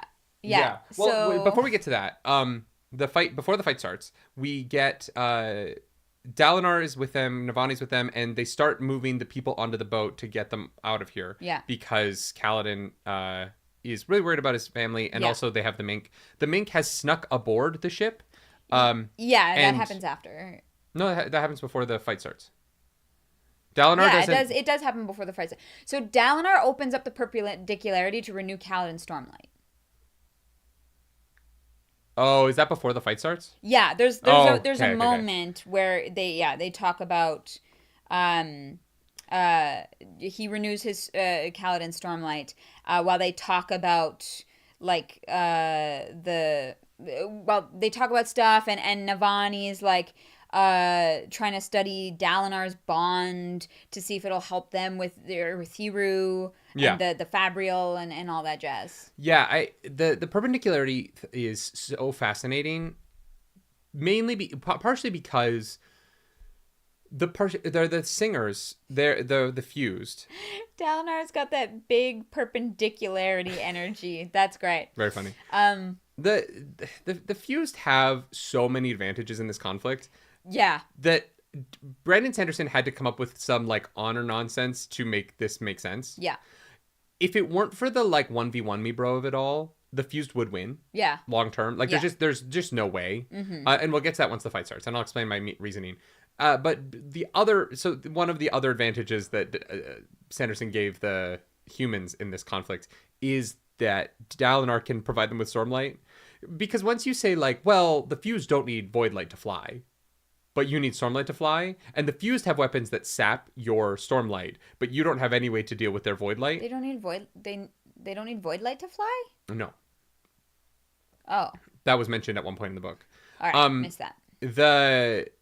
The advantages, just the knowledge advantage of combat and of your own abilities, and the fact that the fused don't need to level up, but the Knights Radiant do, is that like the advantage is so heavily skewed towards the fused in all of these battles. Yeah. And so I understood the like, well, Dalinar, this is Dalinar's thing now, is that he just gives power out. But it also lets him be present for big important moments, right? Yeah. Right. Because otherwise, why would you ever leave Urithiru? Yeah, he's for sure too important. No, absolutely. Yeah. Yeah. So we start moving everybody on board. The Mink shows up, just like lets himself. He's just holding their map. They're like, "What the fuck?" On it, yeah. He's like chilling. He's like, so your people really fucked over my people, and I don't forgive you for that, but we got some bigger problems, so I'm gonna give you a chance. Yeah, we're not the people we used to be, right? Like the conflict changes people over time. Yeah. And it goes back to the Gavlar thing with Navani, right? It's not about living a life without conflict. It's about how do you respond to conflict. Yeah. And like, Navani and Gavlar are both responsible for the fact that there's conflict in their marriage. Gavlar is responsible for how he responded to it. Yeah. Right? It's the same thing here. Like, Dalinar is responsible for the fact that there's so much conflict with Herdaz. And he never tries to deny any of those accusations. Which is why he's better than Gavlar. Yeah. Right? Dalinar has become a better king than his brother because the way that he responds to his insecurities and his conflicts is with maturity and with apology, with like a level of what's the word for like, not like, he shows a level of humility in the wake of his own failures that leads people to give him a second chance. True. In a way that Gavilar didn't. Yeah. Right? It is so wild that in all of Gavilar's insecurities, he literally in hell is watching his brother get and be everything he thought he was going to get and be. Right. Right. It is really wild that he just was like, fuck. Yeah. If only I'd been, if I had responded to the challenges of my life better. Could have been a better person. Yeah. Yeah.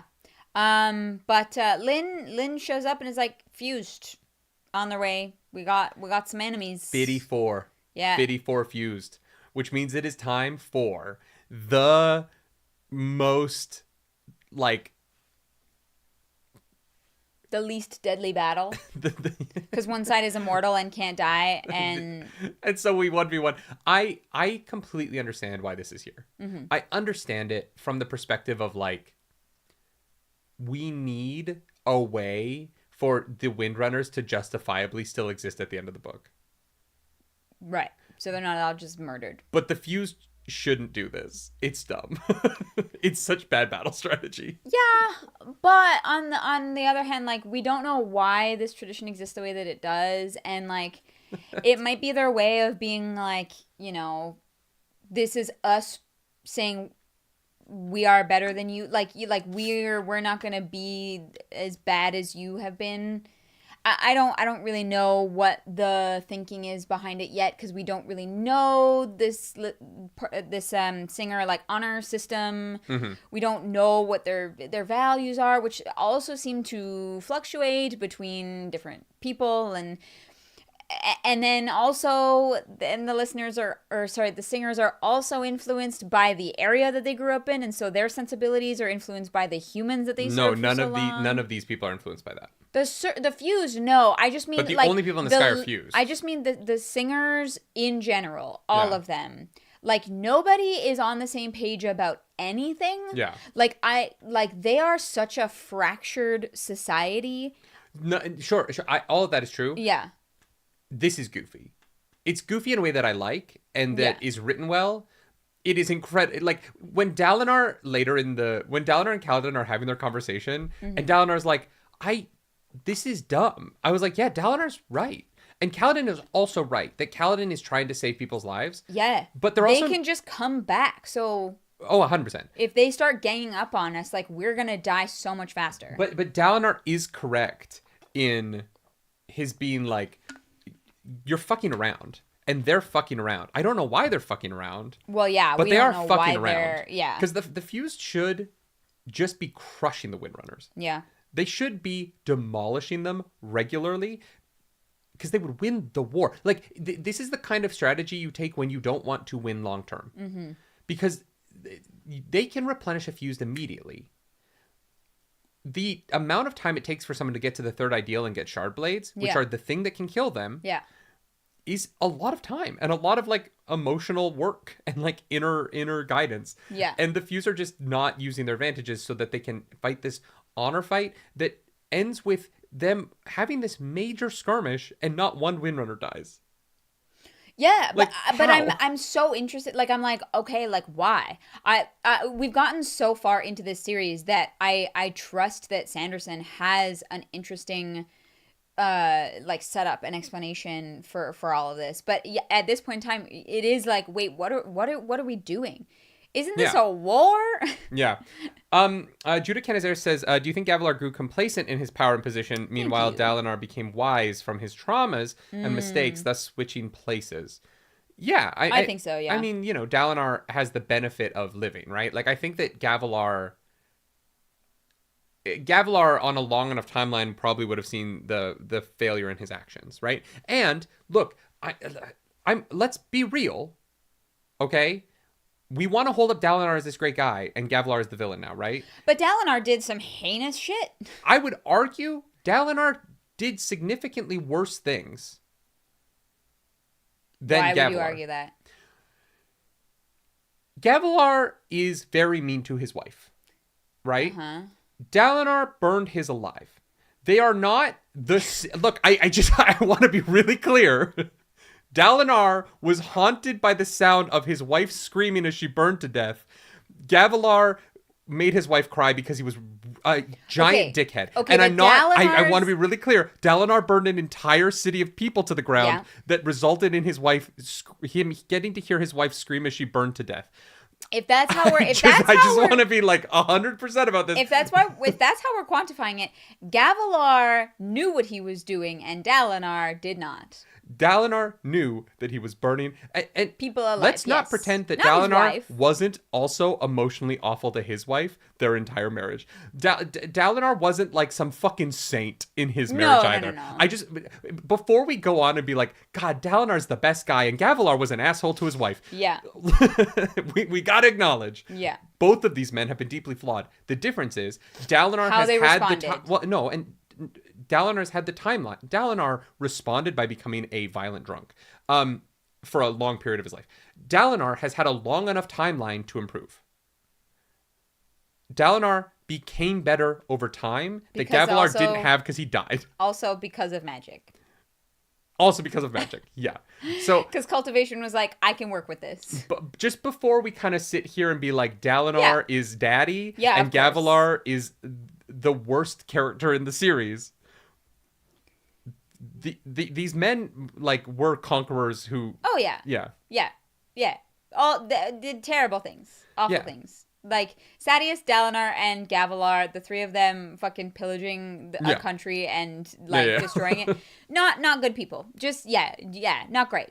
Not too good. Yeah. Claryroot says, I don't know why you think Gavilar would have gotten better when Gavilar was on a path that only led to more conflict and pain for everyone. We have not said that Gavilar would have gotten better. I'm saying that with time he could have. I'm not saying that's a guarantee. No, I'm saying that he never gets the chance to get better because he dies. That's all I'm saying. The longer that you live, the more chances that you have to try and change your life. And it's just that Dalinar lived longer than Gavilar. I also don't agree with the idea that Gavilar was on a path that led to more conflict and pain. I don't know that... Yeah. He's trying to bring back evil gods so that they can destroy things so that he can have magic powers and magic power boys that serve him. I think that Gavilar is too ignorant to the reality of that, and that to say that he would have responded in any one particular way. I think that there's a version of Gavilar that we don't know. That path, he begins to go down that path, and that the start of going down that path is what makes him change, right? Because the start of going down that path is what makes Dalinar change. You know what I mean? No. Dalinar never tries to bring back odium. Like Gavilar deliberately... Right. No, I'm not saying that he tries to... No, I'm not saying that. I'm saying that, like, the watching the world change is what makes Dalinar change, right? It's experiencing... the uselessness of the war on the Shattered Plains and I'm just saying, like, Dalinar never is like, I'm actively going to hurt people and make the general population's lives worse by bringing back an evil god so that some people can have magic powers. And I understand that. My point is that I don't think Gavilar is aware enough of the consequences of his actions to say for sure that his response to the consequences of his actions wouldn't be growth. That maybe, you know what I mean? We actually don't know how much he knows about the old, like, listener gods, about odium. Like there's a version of it where Gavilar has been at war his whole life, where he just thinks it's just going to be another war like all the others. He can't conceptualize it being different than everything he's experienced. It's and possible, so he's like, well, let's fight another. We've always been at war. Let's fight another war and get magic powers out of it. But seeing the cost of that war might change him. It might not. I don't know, because he doesn't live to that experience. For sure. I can't say for sure that he is, like, set in his ways, because he dies here. And one of the important things about Gavilar is that we only see him from other people's perspectives. And just because Navani's perspective of him at this point in their marriage is so awful doesn't mean that is the truth about him, right? He's awful in this scene, but he's pretty awful to Yasna and to Elhokar, and he's not really awful to Elhokar. He's neglectful to Elhokar. He thinks his son is a more he's like. But we don't know how he treats Elhokar, because Elhokar still reveres him.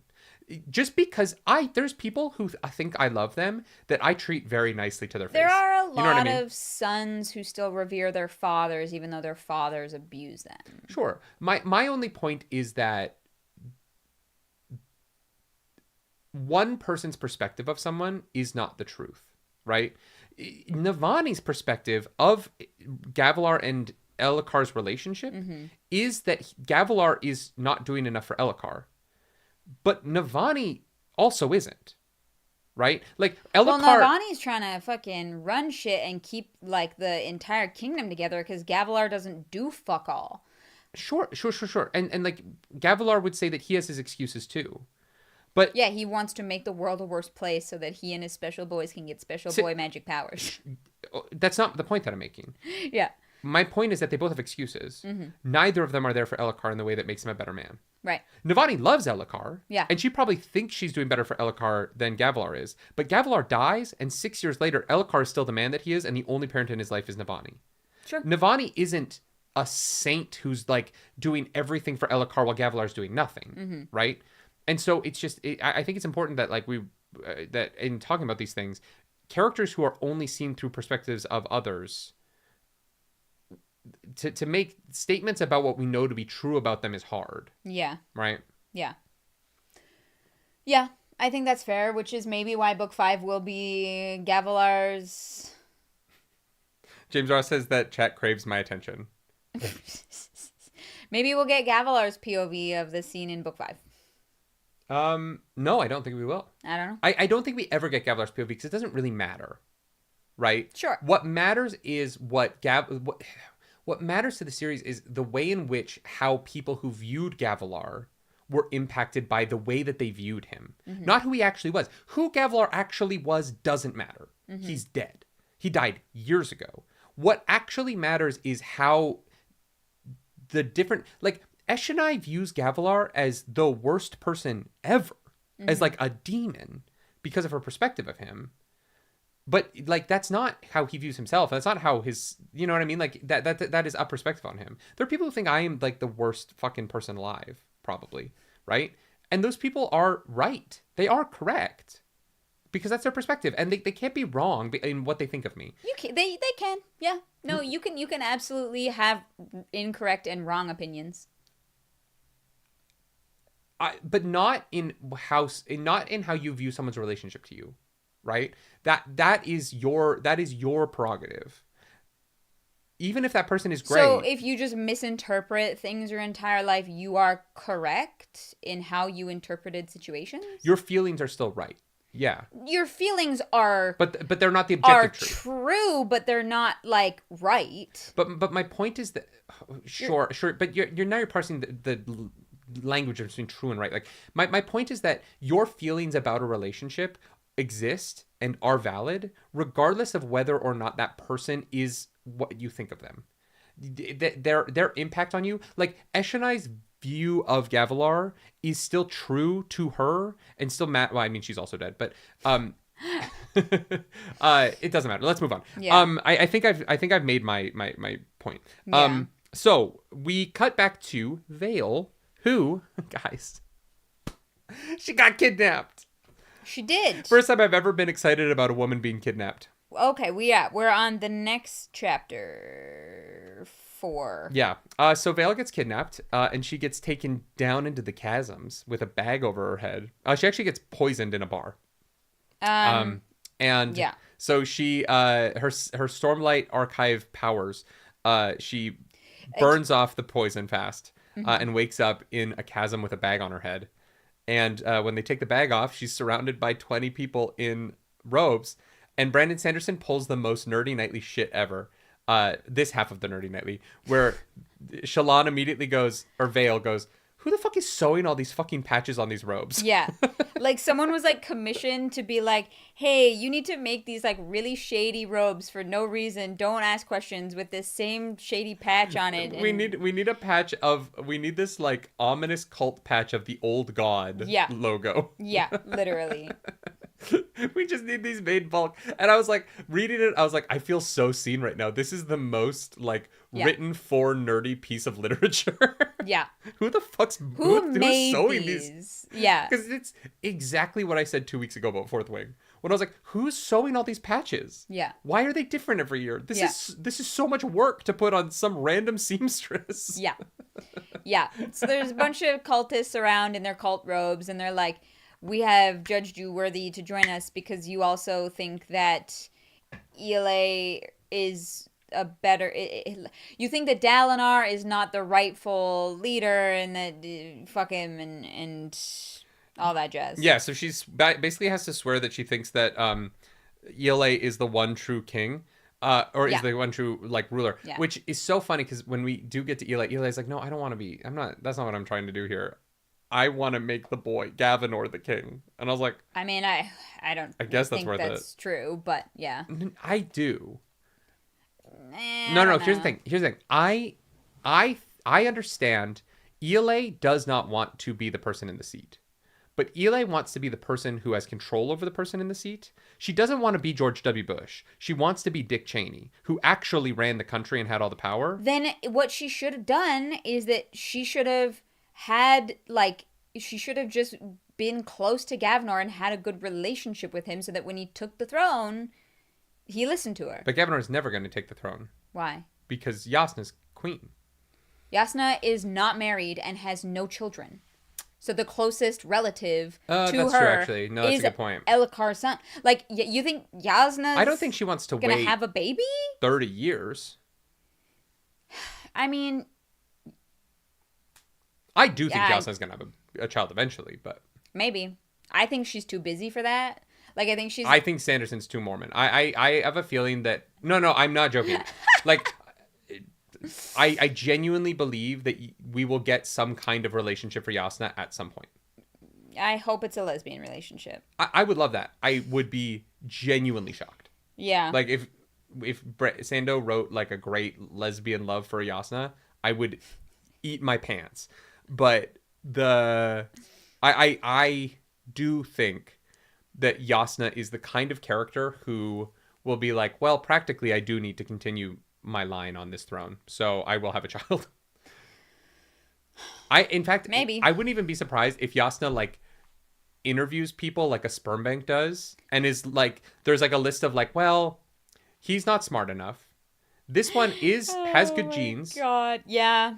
She's like going through like who almost beat Adolin in a duel, and then like testing their intelligence to see like what genes she wants. I do think there's an element of her character where I wouldn't find it out of character for her to be like, I need to pump out the right child to lead the country when I die. Yeah, I guess. Or she just raises Gavinor, right? Like, there's something to be said about that is like your brother's kid, and maybe I don't need a baby because... Where the fuck is Gavinor? Good question. Also, I don't want Jasnah to raise Gavinor. With help. I think with help. You know who needs therapy? Gavinor. God, yeah. Yeah, that child. Yeah. Oh, man. So, Vale is kidnapped. The reason why Vale needed to be kidnapped is that they did have someone among the Sons of Honor who is dark-eyed, and so wasn't able to rise high enough up in the ranks, and so they needed to get a light-eyed woman kidnapped. Yeah. So she basically tells him, she's like, you don't know who I am. I actually have access to how Navani made the fourth bridge fly. And she like light weaves like her notebook in her satchel to have stuff that they're like, oh, this is actually useful, so that they can actually bring her to ELA. I did love the bit of like, thank God they asked me to help draw the schematics, because I wouldn't have been able to light weave this accurately without it. Yeah, exactly. Kaladin. And then a fight breaks out because Adolin gets worried and comes to rescue. Risky business. ELA's not there. The woman there is AO something, whatever, some random girl. ELA's friend. And so we get the like this moment of her being like, Adolin, you fuck. I know. You impatient little fuck. But I also love how cringy the Sons of Honor are. Oh, yeah. Like, she's like, oh my God, these guys are, please. They think they're so hot shit. But they're like, yeah, no, we have a spy close to Dalinar. And she's like, okay, I'm saving that for later. You're going to have to figure who that is. How do you feel about the pressing idea throughout all these chapters that it is one of Shallan's altars? Formless or whatever. Yeah. Because like it would never be radiant. Like no, it's not one. It can't be one of the three because they're two. They are connected to each other. Yeah, I think that eventually, like Shallan's gonna be like, oh, I don't remember the last couple hours. Yeah. You know, like we're gonna get to that point where, and because she is even like, I didn't do that. We didn't do that, right? Like yeah. Well, and she's not 100% sure. Yeah. I think it is interesting. I think that one of the fun things about it is. Bear with me as I go through this in my head. Okay. I don't know that it's possible because the reason why is I don't know how Shallan could have an altar that is doing things without her awareness because I think Pattern would know. Yes. Agreed. Unless, and hear me out, Shallan has an altar that is bonded to a corrupted spren like Renarin, And that Spren plays interference against pattern. I don't think it would be another Radiant Spren unless it's one of Niall's team, the Skybreakers. Oh yeah, which we learned decided to fuck off and join the Pershendi, or the singers. Singers. Yeah. I keep going listeners, and then I'm like, nope, that's wrong. Venli's are the listeners. She's the only listener. No, not anymore. Well, she's developing a little coalition. She's gonna teach them how to be the listeners. I do wonder if we're gonna see like that. There is the only way the Shallan storyline would make sense for her to have another altar that's changing this is if something also happened to Pattern. Yeah. Because Pattern would be like, what the fuck? Because Pattern would be like, why do you keep fucking with Dalinar? Yeah. What's the plan here? Well, this is a weird formless. Pattern. Yeah. And so I think that like a Spren has to be getting in the way of Pattern. I don't think it'd be a Radiant Spren unless it's a Skybreaker. But then I don't know why a Skybreaker. Yeah, I don't know. I don't think it's Shallan. I think what I've come around to is I don't think it's Shallan. Yeah. Unless Shallan gets to be 2 Radiants, which is like the most Fourth Wing inspired shit ever. But yeah. I actually have 2 oaths. I don't think that is the case. One of my favorite bits about this cavern, before we move back to Kaladin, is that Shallan is like so grateful that the most like public facing Radiants are the Windrunners, because the Sons of Honor are like, well, Radiants can't lie. Yeah. And she's like, you fucking idiots. My whole order's thing is lies. Yeah. My Spren jizzes while saying lies. Like, that's the word it says while it comes. And also the Fabrial that she sold them to detect light weaving, that is just like a piece of garbage.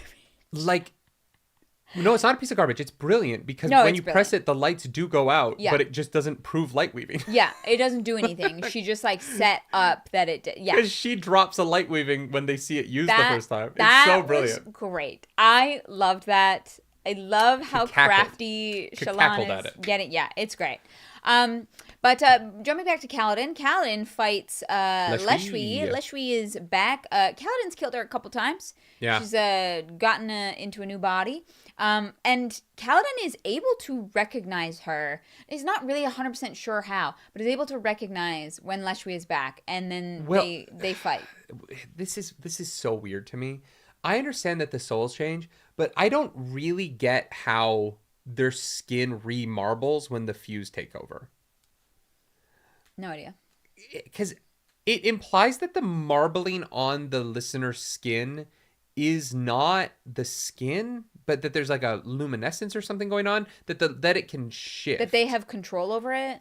Because I don't know that they have control, but because when we found out in the Venli chapter that they like remarble to the like they have personal preferences towards certain patterns that like keep that question mark, don't know.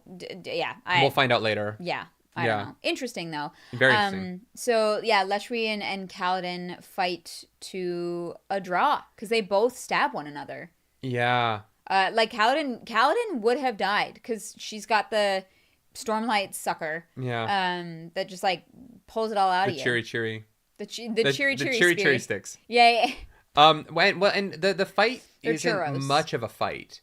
Mostly because Leshwi is very clearly trying to examine the fourth bridge. And so like the fight becomes sort of more of this chase through all these other individual fights that are going on. Yeah. As Leshwi is trying to figure out what's going on with this floating ship. Yeah. And there's a great line where one of the other Windrunners is like, should we stop them from going near the ship? Like, should that be our focus? And Kaladin's like, no, it's just on the outside. It's just wood. Like they're not going to see anything unless they get inside. Exactly. Don't let them get inside. Yeah. But there's also like edge dancers on the ship and stuff to fight off people on the ship. It's possible that maybe their Spren are able to sneak into the ship and get a better view, but I'm not 100% on that. Like the Void Spren, the like I don't think ones that Kaladin like spoke to last book. I don't think the Fused have external Void Spren. I think that those Void Spren would have to be separate entities. Yeah. There are more Spren, like because there were Spren that like were not inside of like anybody. They just like guided the singers to the city. So I think that's a possibility. But it depends if there's anybody there. Nimbin says the body literally changes when they change forms. Yeah, no, that's a good point. So that it is part of the like storm element of it. It just means that they have some element of control over that transformation that I wasn't I don't aware even know if it's control. had. I think it might be set. Like I think Oh, Leshwi has it's subconscious. her like, pattern. Maybe. Yeah. Yeah, maybe. Nice. So Kaladin and Leshwi come to a draw, and then they see the teleporter. Sorry, 1 second. Officially, Sam says there are many real-world examples of creatures that can change their skin colors patterns, like chameleons, octopus. I know that, but those creatures, it's not like carapace, which is why it's just different for me. Sure. Because like a hard shell, it's not like, I don't know. Anyway. Yeah. The teleporter guy is back. Yeah. And he's like fucking around with the townspeople, which the fused have not done in the past. That doesn't seem to be their MO. The honored ones? Huh? What are they called? What is Heavenly Leshwi's? ones? Heavenly ones don't do that. Right. But other brands of the fused do. Because there's 9 brands of the fused. And so the heavenly ones, which is the ones the Windrunners fight the most because they fly, right, don't fuck with civilians. Right. But other fused aren't as honorable. But this guy is. And Leshwi does not seem to approve, and therefore kind of gives Kaladin the go-ahead to go save these people. Yeah, go do your thing, bud. Yeah, we had our fight. We're good. We ended in a draw. I'll see you next time. We've also found out that the listeners in in Hearthstone have been keeping prisoners in the basement of the Lord's Manor. And so Kaladin pursues the pursuer into the Lord's Manor, and gets hit with a machine that soaks up all of his stormlight. Yeah. Or not soaks up, actually. Cuts him off from the ability to use it. Because when the machine gets turned off, he does get his power back. Exactly. And he suddenly finds himself in this dark room, not dark because it's on fire, surrounded by these listeners who are suddenly without the ability to use his powers.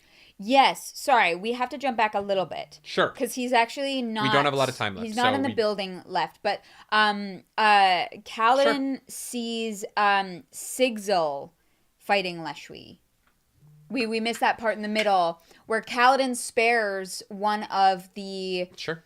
listeners, which is an important moment because then Leshwi spares Sigzil in their fight later, and they kind of have this mutual understanding that then Dalinar comments on later and is like, what's going on here? And Kaladin's like, we need this kind of understanding, otherwise we're gonna get fucking massacred and we don't have the ability to come back with our powers. It's unreasonable to think that the Windrunners have any chance in this fight without this understanding. Yeah, like It is part of the... It is a thing that I find in a lot of fantasy narratives where an author will create the enemy to be very scary and then have to find ways to nerf them for the series to make any sense. Yeah. And it's not bad. Like, I think it's really interesting, but it is just a trope of like, they are immortal ancients and they should and they literally can't die. They should be able to wipe you out in a week. But they don't because they have these rules that seem very arbitrary. Yeah, there's information that we're not privy to.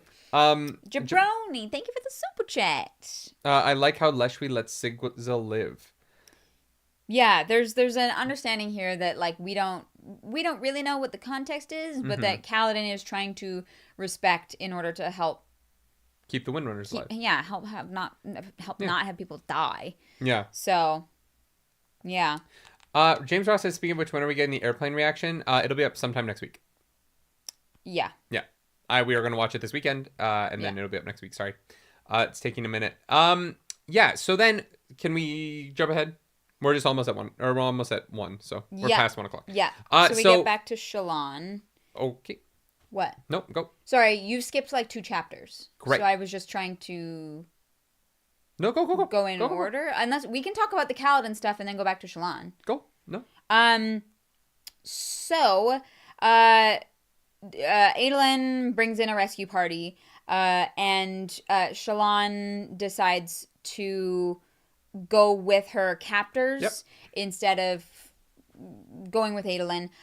She figures she can learn more, and she's taken directly to Eli Sadius. Yeah. So that was super easy. I love that for them. And Vale is like definitely gonna kill this lady, for sure. And then... But they have a rule. There's a rule among the three of them Yes. that none of them do something the other two don't want to do. Yeah, they have to have 2 out of 3 votes to be able to do anything. Or just no objections. Mm-hmm. Yeah. Yeah. We get a little bit of Navani, who's just helping with the evacuations. Yeah. That we get to kind of see, like, the perpendicularity that Dalinar can open up, which is really fucking cool. Well, not see it, because no one can look at him. It's so bright. Right. But the thing about the perpendicularity that's interesting is, oh my god, I meant to say this earlier, and then I got sidetracked. It's that when it opens, you are able to see things in Shadesmar, and Navani is collecting... even though Yasa can go to Shadesmar, Navani is like, this is different. There is something about... Like, I think that what it is that Shadesmar is the spiritual realm, right? Or is it the cognitive realm? The cognitive realm. So I think there's something about the spiritual realm and the cognitive realm smashing into each other when he opens a perpendicularity that is what's creating the difference here. And I think that what Navani is picking up about... Again, Gavilar's wrong about her. She's brilliant.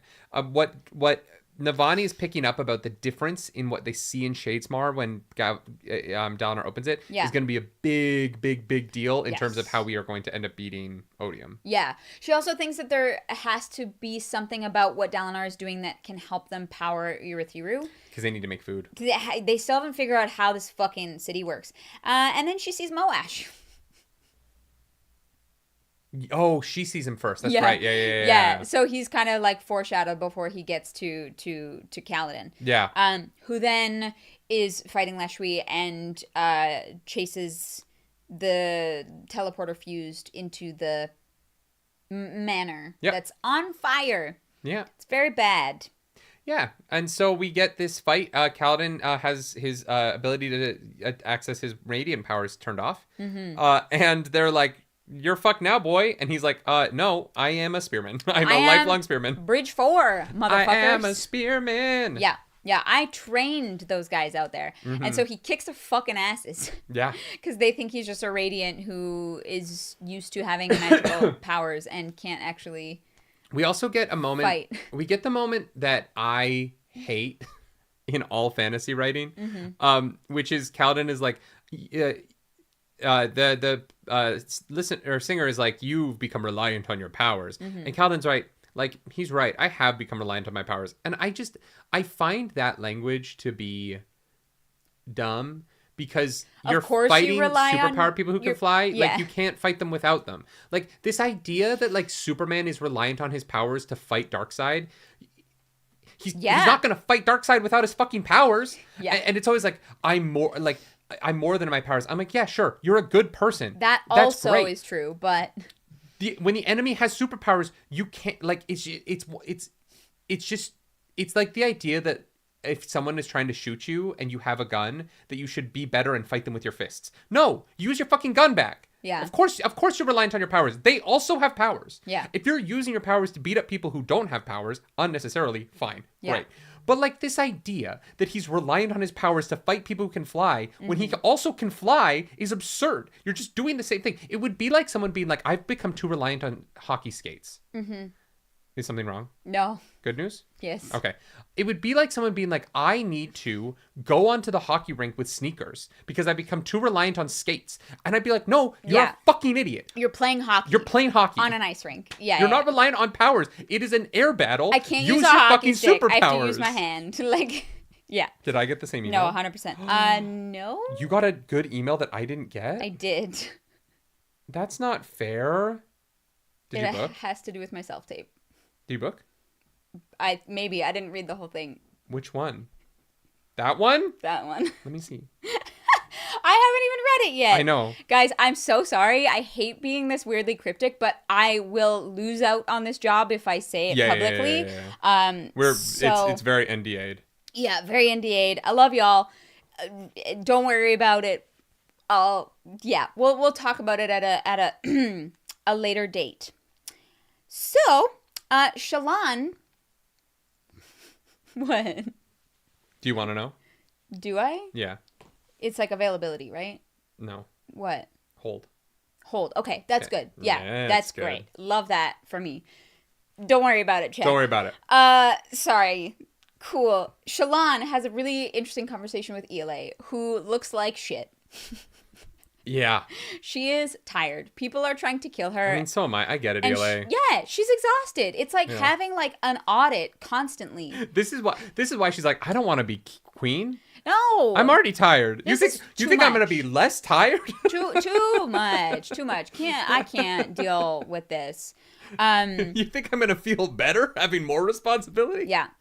And she says that the ghost blood, she believes that Vale is there as a ghost blood to kill her, not as an agent of like Dalinar to apparently true, because for the last year, Shallan is still working with these fucking people. Still working with the Ghost Bloods. We don't have a lot of information on how that relationship has been, but it just seems like Mraize kind of manipulates Shallan and them into doing what they want to do, but without actually overtly being like, yes, do this. Like, they're like, we approve of you going to kill Eli, but they don't actually be like, you should definitely go fuck her up. But also, it seems like Mraize gives her nothing in return. Which is why I have questions about this relationship. Yeah. Yeah, no, for sure. James Ross says sneakers in hockey are OP. Yeah, good luck, bud. You cannot go as fast. Someone's gonna not only can you not go as fast. No, you're gonna get run into by someone going fucking 60 while you cannot move. Just slammed against the. You would die. Side. Yeah. Sounds awful. But Ela, and Bryce says still working for them. Still hasn't told Alien. It's all cool. It's all cool. Hasn't told Alien. Adolin. Fuck you. Sorry, that one was too good. I agree. I agree with you. It's not good. It's not great. James Ross says Mraize keeps giving her info. Maybe. Is it info she doesn't already have though? No idea. Is he actually giving her info, or is he just pointing her at things she's already... It seems like he's mostly pointing her at things she's already doing. And then lying to her about them. Like Thanadar being killed by him and not Ela. It just seems like a big lie. So at the point where, if that's a lie, what is true, right? What about anything that he's feeding you can you trust when you don't know what his goals are? Like there is a point where it's irresponsible to have no concept. And look, during Oathbringer, I was like, oh, she's trying to figure it out. It's been a year and you're still trusting this person who has not even told you at all what they want. Like she doesn't even seem to have a guess, right? She's like, well, they want power, just nebulously. After a year of working with them, it seems crazy to me. I'm like, girl, like you're making, and obviously it's because it is crazy. Shallan is making reckless, irresponsible choices that are going to have consequences for the people around her. I think that when the Mraize of it all, when the Ghostbloods of it all is revealed, I think it's going to be bad. And I think that that's what we're building to. I don't think it's like bad writing on Sanderson's part. I think that it's just that Shallan is actually genuinely fucking up here. Oh, yeah. Because she's, Your she's imperfect. Oh, thank you. I had to grab it with my toes. Oh. Kinky. Okay. I know chat couldn't see it. I'm very disappointed. No. God, no. I don't do foot stuff yet. Yet. Okay. Yeah. All right. One day. We'll get there. Yeah. Carrion says first timer theory. Anyone else think Liadel, the masked Ghostblood, might be from southern Scadrial? What? I mean, sure. Oh my god. What? Yeah. Right. No idea what you're talking about. The one Mraize's like right hand woman who always has a weird mask on. Uh-huh. She might be from that fucking tribe. Oh, I see what you mean. Yeah. Yeah. Oh, that's interesting. I'd have to go back and like look at the description of the mask because I don't remember. Did not know that Miss Bornera 3 was called Ghostbloods. Because now you're like looking for the connections. I'm looking for Scadrial everywhere. Mm-hmm. You know what I mean? Like I'm like, what does Mraize have to do with the future of? And like that's just that wasn't like a spoiler that I could have avoided. They're publishing that it's going to be Ghostbloods fucking everywhere. Mm-hmm. I don't know why Brandon Sanderson keeps doing that. Like calling it Ghostbloods? Yeah, like just from a marketing standpoint for his past books, it does feel somewhat like a spoiler. Yeah. For someone who's like just getting into Way of Kings and they're like, "Oh, the Ghostbloods." Oh, that like, has something to what? do with Mistborn. Yeah. I don't know. I don't love the marketing choice on their part, but like it's the choice that they've made, and we just have to live with it. Yeah. Yeah. Yeah, it is what it is. But yeah, I do think that Shallan is kind of handling the whole Ghost Bloods situation irresponsibly. Yeah. Because clearly she has no idea what's going on. Oh, 100%. Yeah. But she's like, I won't kill Iole. I'm not gonna kill her. And then she gets immediately killed. Does she? I think she gets murdered, yeah. I don't think she did that to herself. Yeah. I just wonder if that was already in motion. It's possible, yeah. Yeah. I wonder if it was just timing was weird. You know what I mean? Could be. If I think there's a chance that it's revealed that her death at that time actually had nothing to do with Shallan. She would have died in her room, or she would have died walking out. Like that. Like. Oh, I think Moray's had a contingency plan. Like, well, if Vale doesn't get to. I don't think it was Moray's. You don't think No. it was. You don't think it was the Ghost Bloods? No, I think. Well, maybe I it do. was. Yeah, maybe. I don't know. I don't know how I feel about it yet. I think that there's a lot to be revealed there, and I haven't figured it out. Mm-hmm. But we get this long conversation about wines. Mm-hmm. We're not going to go through beat by beat. I just want to say, really good writing on Brandon Sanderson's part. I fucking loved the snippy, petty wine conversation so much. Yeah. And what it ultimately led to with us getting the book of like. The book of... Yeah, the book, the ELA book of like what's going on. Yeah. Let's just finish off the Shallan stuff while we're here. Absolutely. Because there's not much left. Shallan, Adolin shows up. They take ELA away. She dies after in the leaving. hallway outside. Which, like, of course, I can't believe Shallan took her eyes off her. I know. You're like, she's gonna be killed? That was silly. But... Yeah. And we kind of end with Adolin and Shallan having this little carriage ride where Adolin is comforting Shallan and Vale and Radiant and is very, very clearly on board with the idea of their relationship, right? Yes. They have systems in place. No, but he understands, and he's so familiar with them. Like, he can tell by her body language when it's not Shallan anymore. And I think that this is really nice representation, right? And this is why I don't want her DID to be magical. Yeah. Because there are people who have this condition. And they are people who have real healthy relationships if they are as communicative about the altars and everything as Shallan and Adolin are. Yeah. And Shallan is lying to him about other things, which is why I want to separate the DID from her other problems. Because I actually think that what Brandon wrote in this carriage scene was a really healthy view of that kind of a relationship. Yeah. Where Adolin portrays such a healthy and like wonderful version of masculinity where he's not he doesn't get defensive about it. Yeah. When Vale pulls away, he immediately pulls away with her and knows that like this isn't Shallan. This is Vale. Yeah. This is the relationship I have with this person. Yeah. My relationship with Shallan is very physical. We know they're fucking like crazy because apparently when he comes back sweaty from sparring, she will not fucking let go of him. They're soaking. You know what I mean? Oh, like no. They're fucking. They're married. They're not married. They're still engaged. Are they not married yet? Yeah, they haven't had a wedding. Right. Yeah, God, it's been so long since we read Oathbringer. Yeah, they're not married, so they're definitely...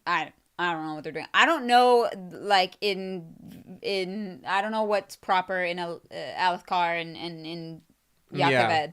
But, yeah, she loves it when he gets sweaty, and then she doesn't let him shower right away. Couldn't be me. I'm like, babe, go rinse off, and then we'll... Yeah. Not my personal vibe. Yeah. Mm-hmm. They're not married. They got married at the end of Oathbringer. They are. Married? No, they're married. I was right. Sorry, This is the problem with you being smarter than me.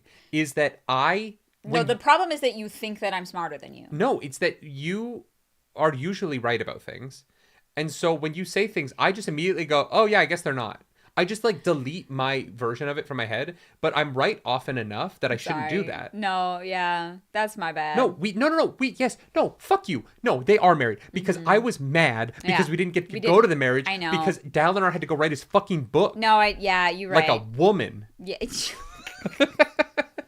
I love that Dalinar deliberately is like reading in front of everybody on the ship so that they can like get used to the idea. Very funny. Very funny. Yeah, because we What's didn't the dark actually. of that? I might turn that into a short to see if people get mad at me. 218. Yeah, what's that timestamp? Yeah, okay. Yeah. Yeah. So I thought that Adlin showed. I was very, very impressed with the manner in which Adlin showed how different he is from Gavilar and Dalinar by just respecting his wife. A rare thing in this family. Elhokar couldn't pull it off either. So really, like, Adlin and Renarin are doing their best to change the masculinity of this family. Colon line. Yeah. And Dalinar's gotten better, but it's take two for him. I want to commend the writing of this. The subtle way of showing consent in this relationship really meant a lot to me. Yeah. And I thought it was well done and not also not just like over the top, like, it was just subtle, but it showed that, like, they genuinely have a really healthy relationship, other than the fact that Shallan has more memories she hasn't unlocked. Yeah, Shallan is not sharing everything with him. She does bring up the Ghost Bloods and their existence. Yeah. And I love that Adlin is like, wait, no, so that's the people Ela was with. And she's like, no, dear, that is the Sons of Honor. He can't keep the secret organizations together. So then is this the other organization? She's like, no, that's also somebody else. These are another secret organization. Like, to his defense, he doesn't know about them because Shallan is lying about working with them. Yes, and Shallan does not share that she is working with them. She only mentions them and brings them up and then realizes, like, oh shit, I didn't actually say that. You know what? That's a conversation for another day. Gryback says their relationship is healthy. Shallan is not. Yeah. I mean, it's not really healthy because she's lying, but yes, it's so close to healthy.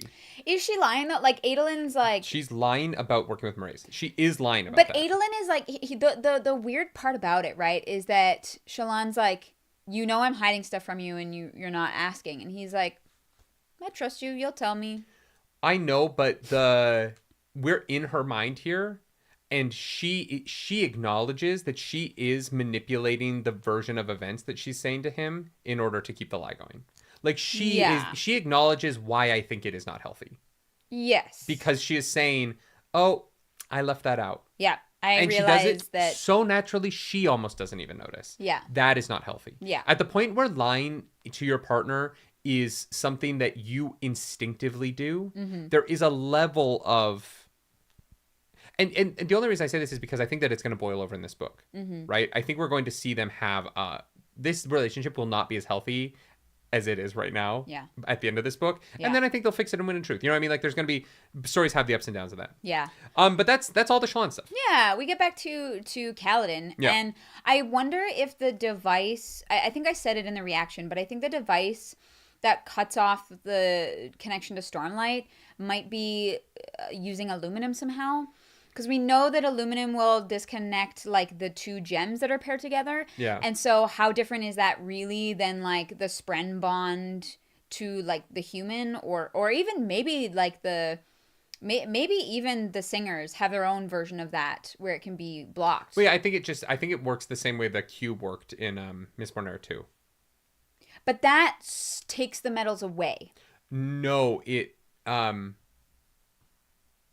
Yeah, it takes a power and it, like, amplifies it and, like, it makes it, like, portable. So it's like the people who touch you, they take away all your metals. You don't get that back at the end. Because the metals are still there, but they're not invested anymore. Right. No, they can't be. They get burnt. They have to be burnt away, or else they would die of metal poisoning. Right? We talked about this. Yeah. No, it literally takes away. It takes they get away. burnt away in a minute. So this is like a different thing because it is a disruption in the connection between Syl and Kaladin. I think. No. I think that it is a localized. It has to sever the connection between the spiritual realm and the physical realm. Or maybe that's it, yeah. Well, just that, because that's when you are invested with Stormlight, it's your connection to those realms, right?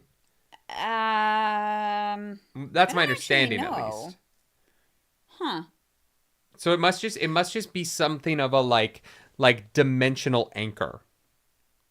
Yeah. Or something like that. Yeah, I don't know. The way that it functioned, I thought it might have to do something with aluminum, but who knows? Like, Navani James Ross can't figure says, it out. "I'm not explaining the mechanical properties of aluminum again." That's go explain them to Brandon, not us. We have to understand Brandon's aluminum. It's not real, okay?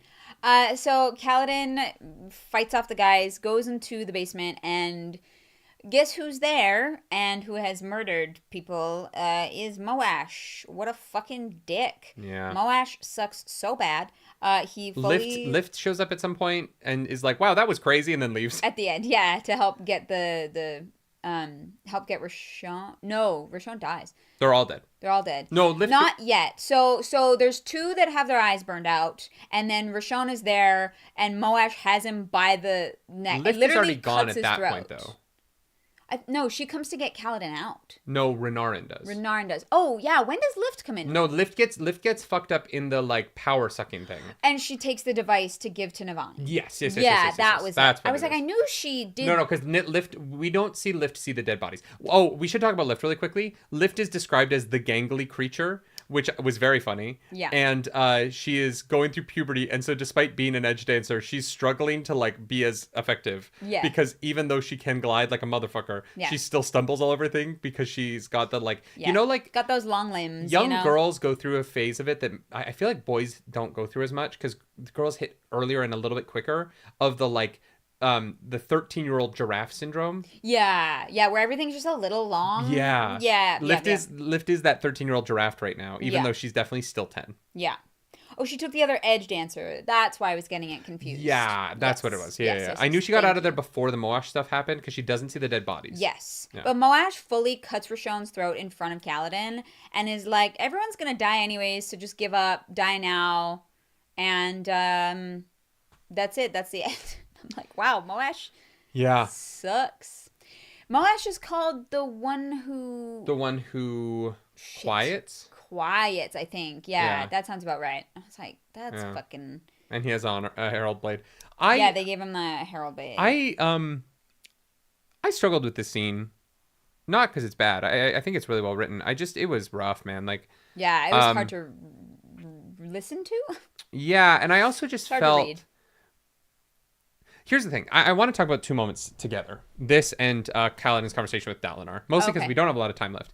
But also, I have an interview that I have to conduct after this. So we do have a hard out at 2. Yeah. But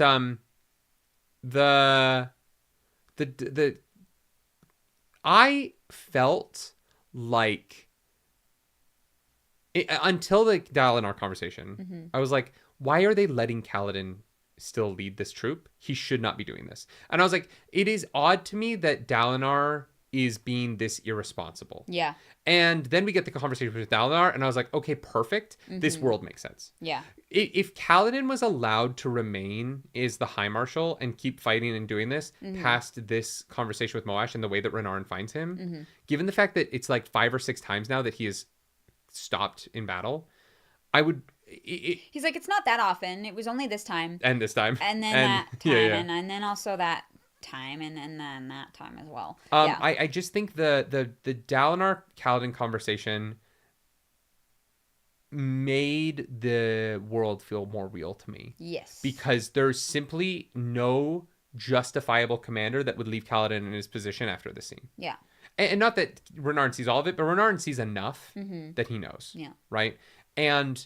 I genuinely appreciate it. I'm a little worried for what it's going to do to this book for me in terms of Kaladin being sidelined over his, like, depression. Yeah, we kind of talked about this already, but I'm a little worried about the pacing of this book in the... Oh, yes. The weakest part of Oathbringer to me, which is my favorite Sanderson... it's tied for my favorite Sanderson book. It's definitely my favorite Stormlight. Yeah. The weakest part of it is the 4th part, where basically, like, the Shadesmar people are traveling. Kaladin is too depressed to really participate fully, and Dalinar is too depressed to participate. And so the book just kind of is like this, like, we're too depressed to function, and so things are happening, but, like, the book kind of feels stalled out a little bit. Yeah. And I'm I'm hopeful that this book manages to keep some pace with while still Kaladin dealing with these stalling out on that issues. Yeah. But I love the way that it was handled because I thought that it showed how good a leader Dalinar is, how much Moash really means to Kaladin, right? How deeply Moash's betrayal broke Kaladin because he was this person that he had so much camaraderie with, and also just how much Kaladin has changed Dalinar's army. In that Kaladin has done such a good job of making the Windrunners a thing that Dalinar can take him out of that place. Yeah. Right? Like, if Kaladin hadn't been so successful, Dalinar would be stuck. Yeah. He would be like, well, I just have to hope Kaladin doesn't die. Yeah. And doesn't get everyone killed. Yeah. But because Kaladin had... So, in this moment that is this huge demotion for Kaladin, and this huge... He almost feels like it's a betrayal, right? In this moment that is so hard for Kaladin to deal with, there is still an acknowledgement of how much Kaladin has accomplished. Yeah. And it isn't just all negative. There is that moment of him being like, I can do this because you've crushed it. Yes. You've done such a good job that the Windrunners will live on without you. Yeah. And to me, like, that was so important to this scene not just being depressing. Yes. Because it was depressing. Yeah. And it was really hard. And Kaladin, I think Kaladin is going to be really hard hit by it. But there is a reality to the fact that Kaladin, that there is a genuine acknowledgement of what Kaladin has accomplished in it that I think is the only reason it works. Yeah, of course. I mean, even Dalinar acknowledges, right, like that he's only waited this long, or he's waited because he needs to make sure that the Windrunners are like good because they're fucked without them, right? Yeah. But yeah, the whole sorry, Judah, thank you for that super chat. Really appreciate that. Dalinar's conversation and Kaladin's inner monologue during that scene really hit deep for me. I know many others with depression who it also hit hard. Oh yeah, and it is, you know, I think the prologue is my favorite chapter, but this is my second favorite. The scene with Moash, who is basically like personifying like despair, depression, and hopelessness, that and Kaladin getting trapped in it and literally not being able to escape from it, going into his conversation with Dalinar. Well, I think he has a conversation with Teft first, right? Teft comes over and tries like Teft is like, you're gonna go apologize. You're gonna go congratulate that girl. for saying her ideal. Also, we find out that Lyn and Kaladin dated. Yeah. Which is just wild. And then he gets like petty about their relationship mid-fight, and I was like, Kaladin, this isn't it. So petty because now you care. Because he literally is he's depressed. He literally like cannot function. Yeah. Oh yeah. He should not be in the battlefield. Yeah. And Dalinar takes action. It's important that Dalinar takes action. Yes. Yeah. For both of their characters. And for the book. Yeah. It is important for my like buy-in that Kaladin isn't just allowed to be this broken and constantly allowed to lead. Like it would try my patience, and I was worried that we were going to go down the road of like Kaladin is constantly fighting, and I was like, don't do this over and over again. That's not real world. And Brandon Sanderson didn't. He made the choice of like we skipped what ahead actually of the happens. Year of the like can't do this anymore. We got to the breaking point. Yeah. Yeah. And I'm assuming that this is the worst of those situations, right? Probably. And so I think that what's going to be fun about this is Kaladin is going to be hit hardest when his family's nearby. And I do think that there's going to be an element of Kaladin's brother, like this kid in his life. Oh my god, I can't remember his fucking name. It's not Odium, but it's like. Oh yeah, that's right. It is something weirdly similar. I don't know. I thought that the maturity with which, here's the thing. I wanted to talk about the writing of this book because I do feel like there is a Oridin, right? There's a change in the Stormlight Archive here, in that Brandon Sanderson seems to be using the language of mental health a significant amount more per chapter than previous. Yeah. Which I don't know that I love, but I am on the ride. I'm here for it. Yeah. We'll see how that plays out over the course of the book. Bold move. Yeah, it is. It is a bold move because I don't know. We'll get to that when we get to it because I just don't know yet. But I also think that this book feels much more maturely written than his other works. Yeah. The Gavilar and Navani fight felt like a fight I watched my parents have before they got divorced. Yeah. You know what I mean? Okay, I'll be right back. What is with this fucking? I don't know. We're just getting nuts today. Jesus Christ. Sorry, guys. What a book club. Damn. If you haven't yet, make sure you like the video and subscribe. If you're here, you're probably already subscribed. But like the video. Give us a cute little thumbs up. Yeah, I think that this is the strongest. This is the strongest beginning to any of the Stormlight books for me personally, in terms of the events that happen and also how it's written. I just think that Brandon Sanderson has stepped it up in this book in particular. And maybe part of that feeling is that I am already like invested in these characters, and so it does mean something. But I do think that part of that is also the quality of the writing. I think he's crushing it. What? I'll say it on mic. Oh. He was like, "Hey, I need to change your meter, the water meter. It's from Toronto Hydro, and if they when they do it, he was like, I was like, oh, you can't do that right now. 'Cause he's like, it turns your power shuts down for a few seconds." Oh, and I was like, no. We're live, and so he gave me a thing to schedule it. No, but what I was saying is, I think that like there's a real maturity in Brandon's writing in this that I've really appreciated so far. Yeah, I'm glad you answered the door, because would they have just done it? I think so. They would have assumed we're at home, maybe, because this is blocked. Yeah, probably. Wild. Anyways, love that. Yeah, no, it's been a banger start to the book, honestly. Yeah, I really like Rhythm of War so far. I'm like hesitant about what some of it is setting up. Mm-hmm. Honestly, like I'm a little curious. There's definitely elements of what is set up that I'm like. It is interesting to me. We're like 11 chapters in, and there's this giant global war going on, and we've spent so much time talking about mental health.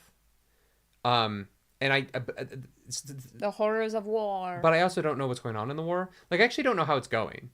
I don't know if it's going well. Well, we know that Herdaz has fallen, so that's kind of our first clue. But Herdaz, like, my understanding was Herdaz was already like pretty fucked back at the end of Oathbringer, right? Like that, like the listeners had moved there very quickly, because they didn't have like a very strong organized force because the Alethi had broken them down for so long. I don't know if Herdaz was mentioned really in. I thought it was at the end of Oathbringer. I don't know. It is interesting that it feels like at the end of this part of, or the reading that we've done this week, when Leshwi says, if you had chopped this off and had this been a novella, mm-hmm. I don't think it would feel any different, because I feel like we are about to start a book, right? Like the what's happened in the book so far. This was all a prologue. Yeah. No, that's kind of what it is. Because that's what I'm feeling right now. They had to establish that a year had passed, right? That there were advancements made, and that people are in different places than they were at the end of Oathbringer, for better or for worse. Yeah, and I don't actually know what the plot of this book is. Well, I wanted to touch on the conversation that Kaladin has with there's one honor spren that is unbonded, right? They only have a certain number of... And he's like a crotchety old man. Yeah, they only have a certain number of honor spren, mm-hmm. and Kaladin wants him to bond Relaine. Yeah. So that there's like a listener. Or a singer? No, actually, I think Relaine was a listener. No. Yeah, he was. No. Relaine was not a listener. I'm so sorry. Relaine was in like dull form in Bridge 4 as like a literal slave. So. But he was sent there as a spy by by the. You're right. So listeners. technically, Relaine is also another listener. Yeah.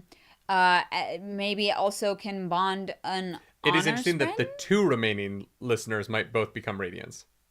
Yeah. Because obviously Venli is also a Radiant. Yeah, super interesting. Well, not a Radiant yet, but yes. She's on her way. She's got to say the words. Mm-hmm. But yeah.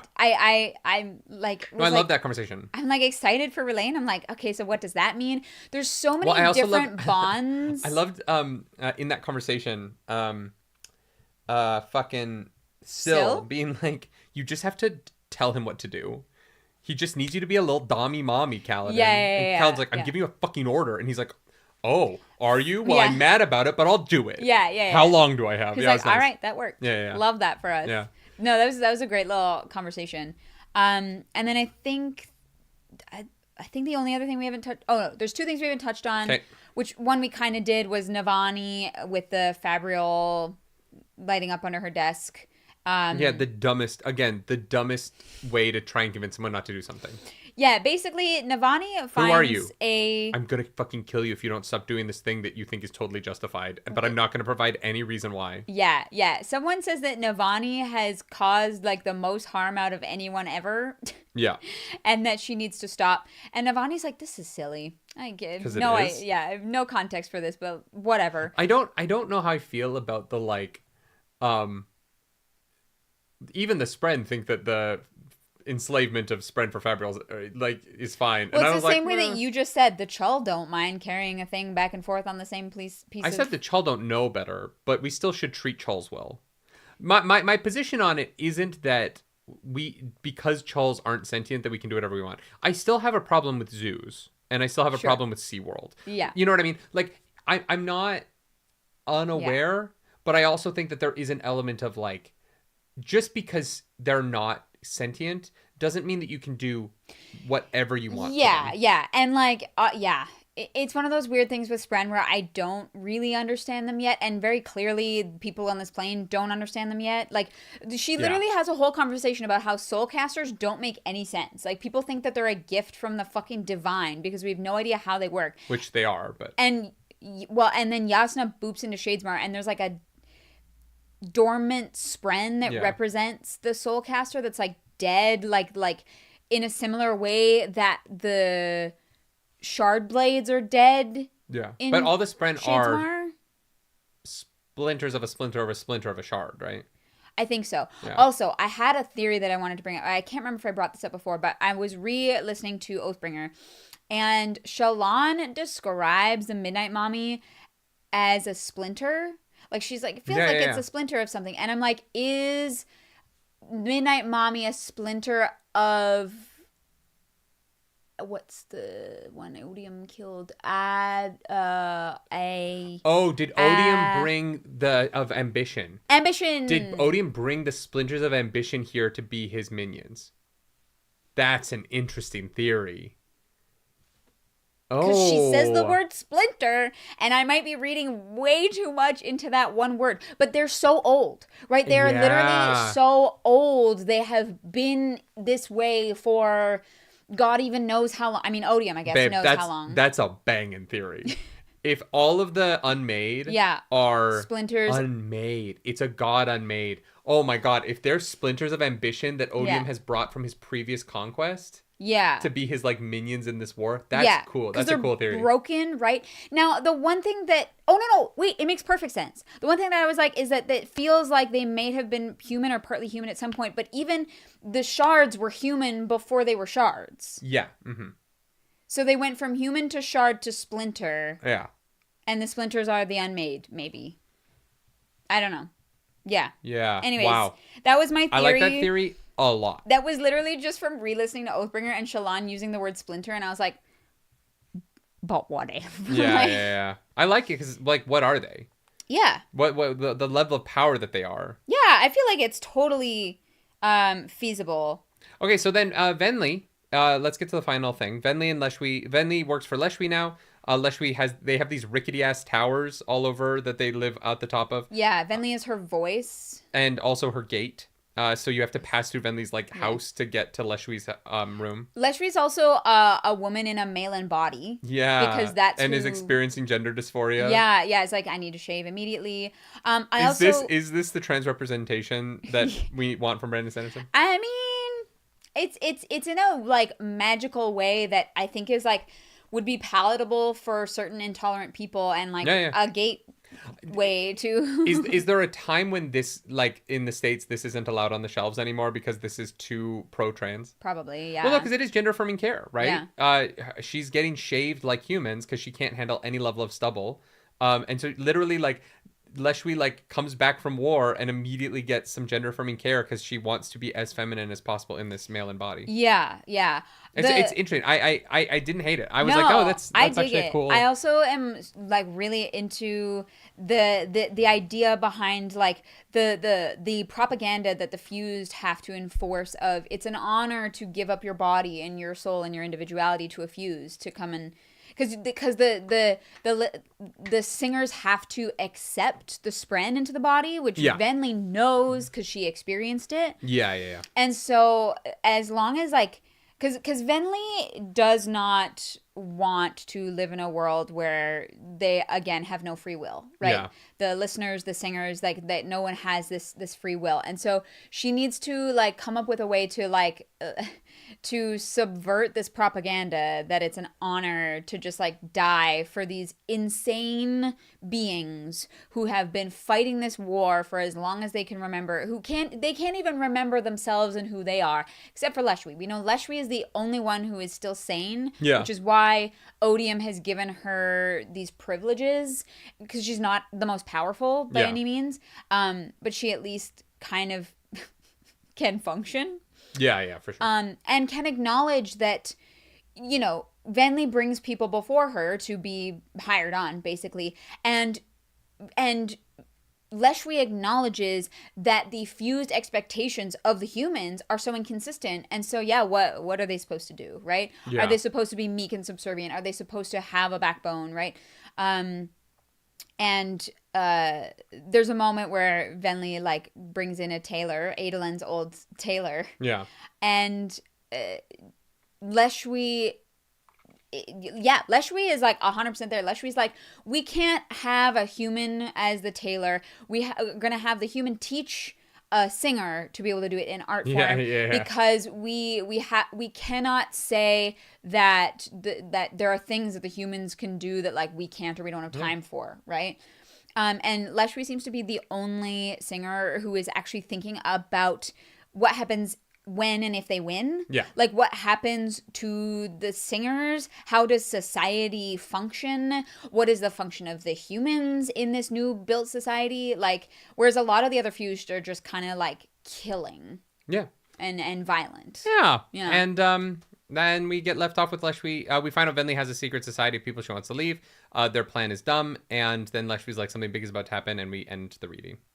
Yeah, which was what we started with at the beginning of book club. Am I wrong about Venli's thing? Like, her, like, idea that they're just gonna leave, that's insane, right? Well, yeah. She literally has a character who's like, that's silly. Well, it's not even just the fused that are a problem. Odium is not, like, Odium can find them anywhere on the planet. Mm-hmm.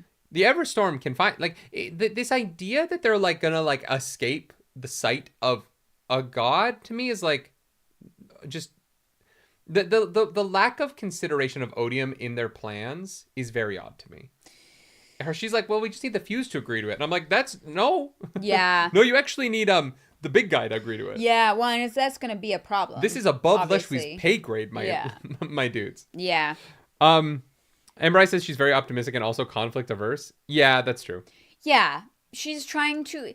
Look, rebellions are built on hope, right? And you do need people involved who are optimistic, right? Brother Armand said they talk about the Reshi King's transition during Dawn Shard. We did. That's not like... That, I mean... That transition is in the background.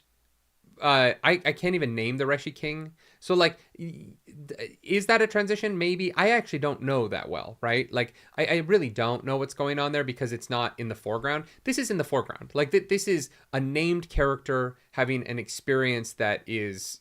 It's not just like, oh, they transitioned off page in between these things. Right. This is about the gender dysphoria experience of being a woman in a male body and needing this thing that is traditionally masculine taken off of you so that you don't have the like chest clench of gender dysphoria. Yeah. This is just a very different thing in that. Like, I understand that Brandon kind of very, very, very lightly alluded that maybe this like character who doesn't really matter to the narrative transitioned off page. Book that is not part of the main series either. Yeah. Like, yeah. And this is just different. It is different. Yeah. I appreciate both for what they are. Yeah. And I'm not saying that one is like that one doesn't matter at all. I'm Yeah. just saying that this is a much more direct speaking to an experience that my trans friends have acknowledged to me that they've had. Yeah. And I was like, oh, like this is more of, none of my trans friends have experienced transitioning off page.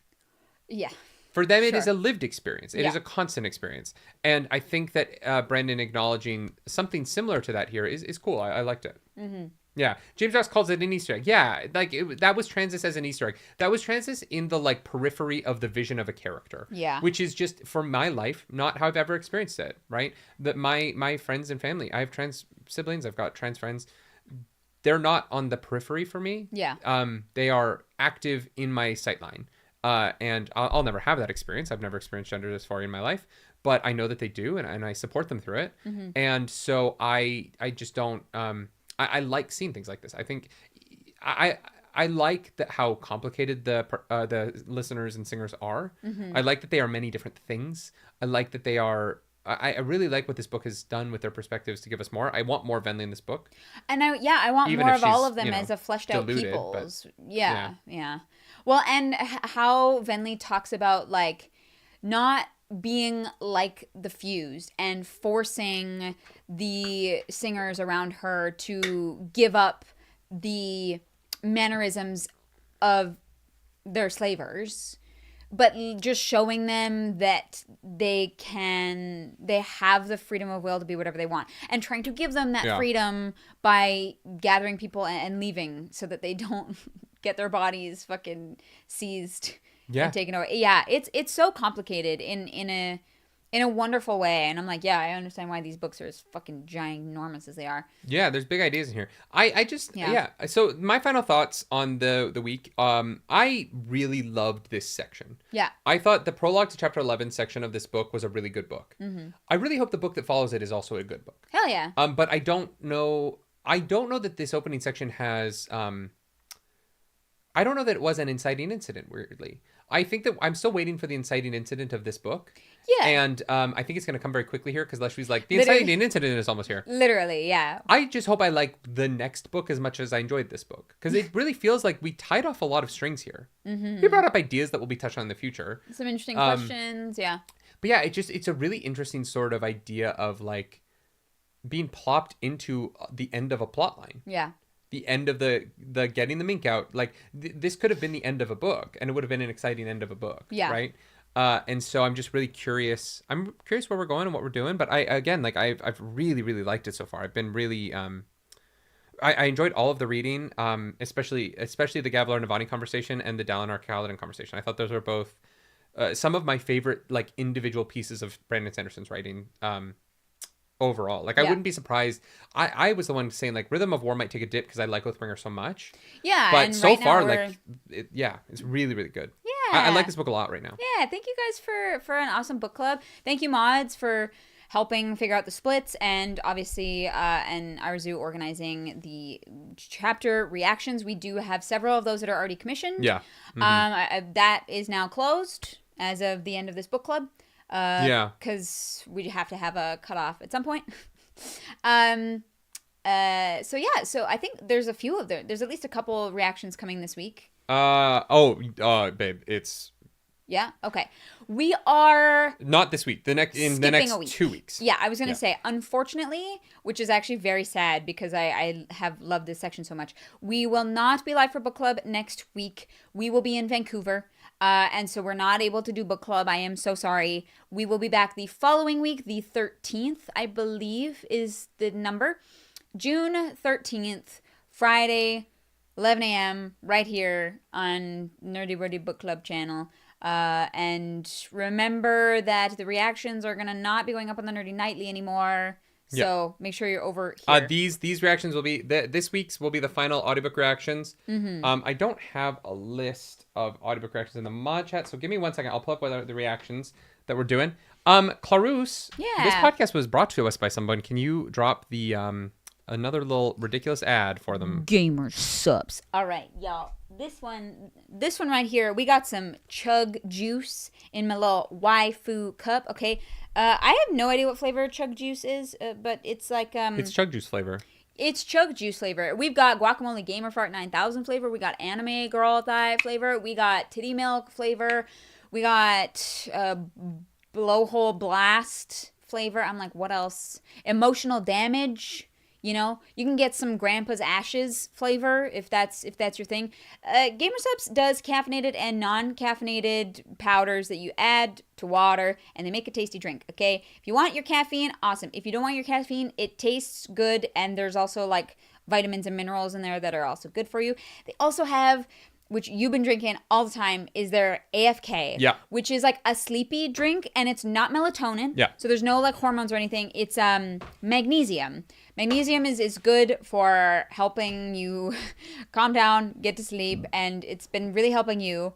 I think it's the lemon cake flavor that you like. I like both. Raspberry cheesecake and lemon cake, both really, really good. Fantastic. Chol juice. Chol juice is very funny. That's so fun.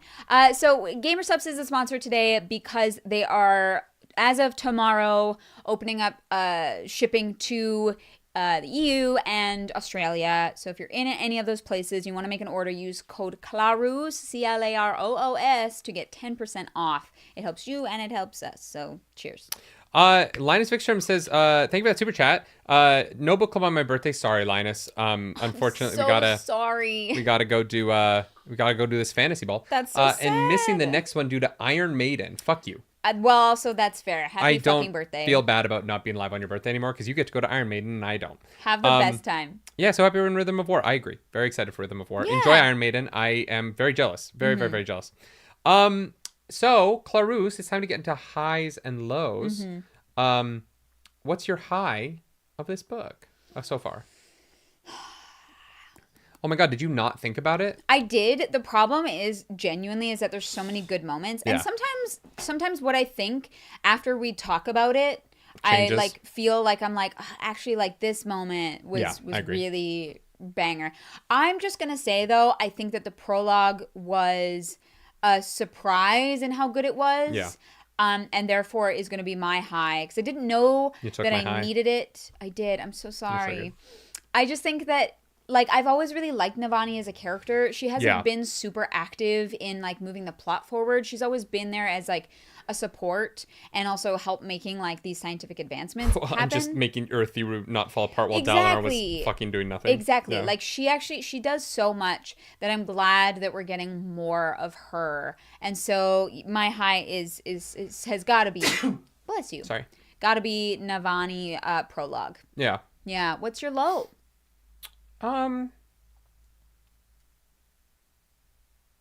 I just don't like Shallan having more memories she doesn't remember. Okay. It just feels like we did this. Okay. And it just feels like we're just doing the same thing with her again. And I would rather do something new than be like, but Shallan, you have to remember. We're like 4,000 words into this book, and the memory that she remembered last time was so good. Mm-hmm. It was such a good moment. Yeah. That I don't know how the fuck are you gonna do that again and top it? Like when